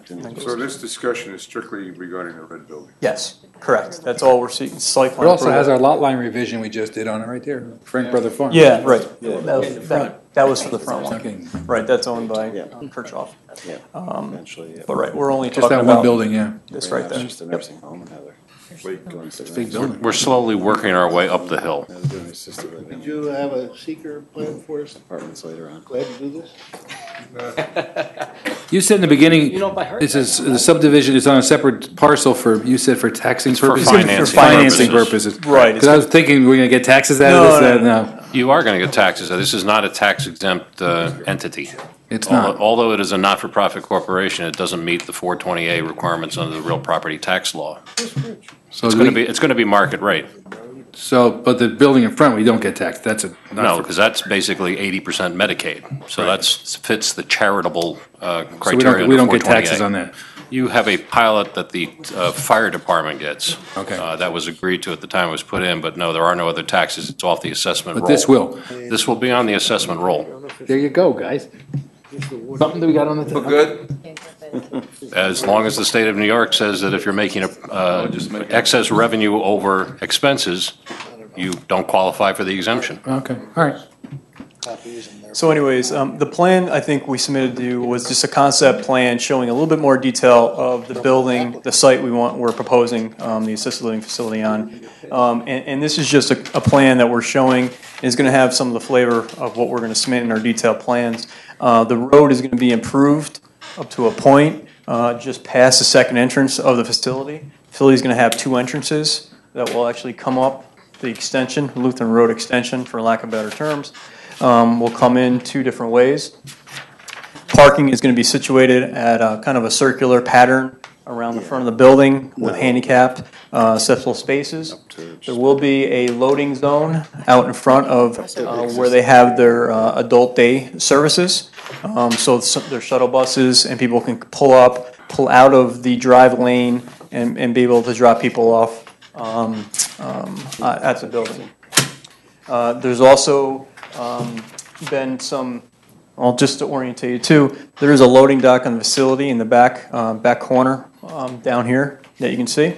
And then associated with that too, you'll notice that we have these little extensions, these little fingers that go around the side of the building. And the purpose of that was we've had discussions with Bill Stenberg, the captain of Arlington Fire District, when we started doing this plan. And we talked to Bill about the need to actually have a full-service road around the building. And the building's going to be fully sprinklered, automatic sprinkler system. And what we talked about, Bill felt that if we could put spurs just past the size of the building, that would allow him to back up one of his ladder trucks and extend the ladder truck along the back of the building. So that's the purpose of that. I know they kind of stick out a little bit, but if you know what the purpose was for, that was a suggestion that Bill had, and that was one of his ideas. And he understood, that he didn't feel the need to put a road fully around, but that was a good compromise, what he liked. Right, the fire district was satisfied with that because with their ladder trucks, they can reach fully across the building. It's an issue for cost and aesthetics. That's about a $300,000 or $400,000 road just to wrap it around the building. Just to give you a sense of the size, the building across is approximately 300 feet across. So when you're looking at this, it might not look very big, but it's almost the size of a football field going across. Obviously, hydrants on either side of the building, we'll have those. Be standpipes inside the building for the fire, department hookup, yada, yada, all that kind of stuff. But that was one of the things that Bill thought would be fine for him. You're right, it does look sort of strange on the. It does, so I wanted to point that out. It's also a little different on the plan that we have. It might be a little different. This is a plan right off the presses as we've been modifying it, but I think the plan you have still shows something like that, correct? Yeah. It shows it coming off straight this way. There's nothing. Well, it shows this right here, right? Yeah, there's another one. 6 p.m. version. This is this is the 10. This is the 10:30 We have been version. working with the construction company all the way on this because it's an interesting site, and we've been doing a lot of value engineering on it in order to make sure that we're actually going to be able to build it. So there's a lot of detail already done in these plans. They're ready for submission. One of the things that I was going to discuss with the board tonight was we were looking forward to submitting for the August meeting, which we find out there was no August meeting. And then when you started an August meeting, we found out we had to submit as of last Monday. So we were wondering if it would be possible from this board, since Peter is basically ready to submit, if we could get leeway on your, 21-day timeline. We would like to be on your newly set August 7th agenda, because it's simply for circulation at this point. If it's a complete set of plans, which the planning department could determine, we'd just be looking for lead agency and county circulation, so at least we could move forward in the September timeframe. We'll see August 7th. Can we go first? You laugh, but I'm not kind of serious about that. Yes. I'm okay. I'm only 15 minutes from here. He's got an hour and a half drive. Absolutely. What is that? He lives farther than I do. Unpaid. That was possible. No, that's all taken. That's Eric. Yeah, I told you. We didn't send that, right? No. All That right. was the I planning got board. this. That's the county, that's the map, they talked about submitting. for Why change- didn't you master- put this in my that's the file? master plan. Okay. Sorry about that. Hey, Peter or Rich, since you're anticipating a submittal so soon, how are you proposing to deal with the subdivision with no road frontage? We're going to have to get probably a variance from the zoning board, I think a 280A variance. From the town board, you mean? No, that would, zoning board still does the 280As? Yeah. Zoning board do it? Okay. Yes, that was, there's also. You need to do a 288 variance. Oh, they need a. There's another option We under would need maybe three for the town variances board, from and then it the goes to zoning board. We need a height variance, we're gonna need a variance from the criteria of the 20-acre lot, because we don't need 20 Right, acres right. for this particular lot, and then a 280A variance from the road frontage. The lot that we carved out, actually, the lot line would come right up to what we're assuming would be like the right-of-way or an easement, access easement for the road. So this would be the new property line. The carved out, the new property is about 6.9 acres. So as Rich said, it would mean a variance from 20 acres. The only thing I'll suggest is maybe schedule a since we have the month of August to work with, schedule a sit down with us. We'll bring in a couple departments just to go over it and flesh out any other hidden issues to get you that much further ahead with your September submittal. Sure. This requires a prod as well, right? That's what it says here. It's cattle prod they're talking about. Yeah. They had preliminary asked about those, but it's not eligible for that district, so Right. that's off the table. Right. Yes, So, drop it on the floor. It's off the table. You could prod it right off the table. The other things I'll just point out, just so you know, real quick, We are getting Main Road coming up will be lit with street lights, some decorative street lights. All the way up the road is going to be lit. Interior, the parking lot is all going to be lit, all down lighting, nighttime shielding, you name it. Also, too, one of the things we do have is we have 53 spaces, parking spaces, by the count, which I think is 2 spaces per 5 beds. I think the required is only 28 under the assisted living nursing code that this would fall under. We feel that having a little bit more is better, considering that this facility is anticipated to have 27 employees at one given time, and that's throughout the whole 24-hour period. So there's going to be times where you're going to have people overlapping and shift overlapping. So we feel that having a little bit more than a 28 as required by code is probably a good thing to have. So we make sure that people aren't going to be parking on the roads and things like that. We won't have enough space. There's going to be an adult daycare component to this also, so it's, the parking is necessary. Certainly not for the residents. We have a facility in Kingston where we have a 40-bed facility, and we have 2 cars, and they haven't moved in, I don't know how long. Right. The other thing I just want to point out too is with respect to sidewalks and kind of trying to get a walkable type community. We do have sidewalks. You'll notice a sidewalk we have that goes around the back of the building. This is a water garden out here. For some people that don't know what a water garden is, it's actually an enclosed fencing gated area that solely for the memory care people unit. memory care can walk through. There is no gate to the outside, so it's just fully enclosed. But we do have a sidewalk which does lead out and around the building. We chose not to bring it down the roads to Lutheran Care Road, and the reason why we did that is because this is a 10% road, and odds are you're not going to get too many people walking up and down that road. So we kept the sidewalk and the walkable areas to within where the building is, closer to where the building is. We felt that would be a good And the grades will be compromise. okay for? Yeah. You're gonna help out Fairview on their entrance. So the other thing is too, I'll just touch on real quick, is we do have our dumpster pad, which is out tucked back Well, now by he's the a loading Canadian. dock. There is water, there is sewer, public water, public sewer, stormwater system, bioretention area down here. Road runoff will come down. There is a pond that currently is up by the skilled nursing facility. That pond was actually sized with future development in mind back in 1994. So what we're using it for is not necessarily water quality, but helping for quantity. And that will be documented in our stormwater report. Getting the RRV and the water quality criteria is bioretention areas here, and supplemental 1 bioretention area down here. So there is a full gamut of details that you'll see. All our water details, sewer details, you name it, will be on. When would you expect to start building this thing? When can you give us the approval? That's a I guess. Well, you guys, question. We really, ideally, we would love to be able to do site work at the end of this year. Now, that's just too fast of a track, so we definitely want to be going in early in the spring. Okay. All right. Good. Now, the other thing I just want to mention, and Joe, we'll show this and prove this out, but when we start doing earthwork and cutting, is, since there is a hill, there's going to be, once you take a hill and you start leveling out for a building area, you're going to have some cut, a decent amount of cut.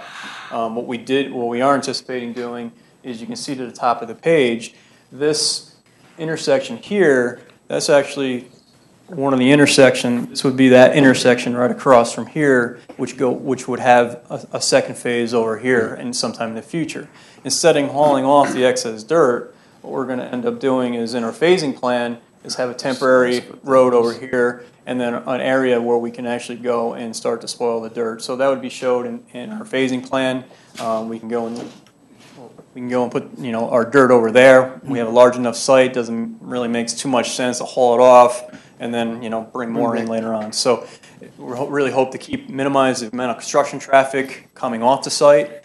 Keeping all the earthwork construction vehicles on site. Ed, I'm waiting. And that's about it. I figured you'd tell me to bring the dirt back down to South Road. But I guess you got some wetland issues to deal with. Yep, there are wetlands that were located back in 1994, where they were flagged. We looked at them again a couple of years ago when we looked at the project. Wetlands are just isolated wetlands that are on the property. This all drains down right now and goes into that stormwater management basin that's currently on site. That basin, it has infiltrators and also discharges directly to the Route 44 storm system. So these wetlands are isolated wetlands. As part of the plan, I don't know if you can see it, but we show our buffer area.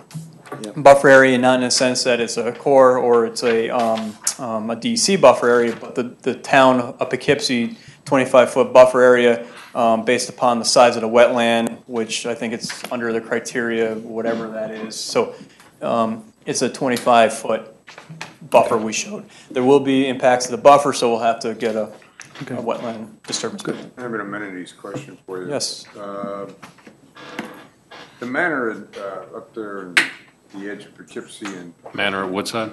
Yeah, Woodside. There's an outside porch. You often go, if you go there, you'll see a lot of people sitting outside and enjoying, the sun, weather and so on and so forth. I don't see anything that looks like anything like that, nor a gazebo or anything that, as you're visiting somebody there, that could get out and get some fresh. I'm thinking back to Ann Convery. There is a porch on the front on the detail that the architects have. I don't know if you can see, and I'll just show you quickly here. On this plan, what you see here, this is a covered porch here, right outside these doors. Okay. On both sides. Show Rich. This is all covered, where people can come out and sit outside. I know it's kind of tough to see with the architect. So I'm sorry. It's all right. I got the message. Don't ask questions like that. Okay. I don't want to ask any more questions. No, but there is a covered porch that people can take a look at. You can maybe expand that a little bit or whatever. I think that's an amenity that sometimes for these places is a great thing. Sure. There's certainly area we can. No, it's in the front. I mean, I haven't seen, when you get into landscaping, I guess, that People can get outside. landscaping will be something to look at, and some benches perhaps out there as well. Good point. Along the sidewalk. I went to one of those rehab facilities, there was no place to sit out front. Went to visit somebody, they were in a wheelchair, and we were looking for chairs to sit to visit outside. Even a picnic table would be nice to, Went over to bring Highland. somebody out and eat lunch with them. Okay, thank you, guys. So if we can come in on the 7th for circulation, when does he have to get you the? When's the latest I could get you a set of plans? And The plans are basically ready. We're finalizing the EAF at this point. When can you get it to us? could we do it a week from tomorrow, on the 25th? Would that give you enough time? Yeah. We could do And that. would you want just the plans and the AF, or do you need the SWIP and why don't you give Eric a call? geotech? Give me a and- call in the Give you a call. Yeah, Okay. let's let these guys get Okay. out of here. Give me a buzz. We'll set it up. Can I ask a question? I'm John. I know, I'm Joe. I know Rich is probably going to throw something at me, but Among others. among others. Just a recommendation, because my experience back there, when it rains, the water flows right down to Route 44. And especially when you're going to do, the construction, I would recommend, some silk fence all around the Route 44, because I think there might be some drainage issue back there. I was curious, where do you see it? I would say. Peter, can you grab the mic? I'm sorry. I would say probably coming down this way. Joe, you got me lost here.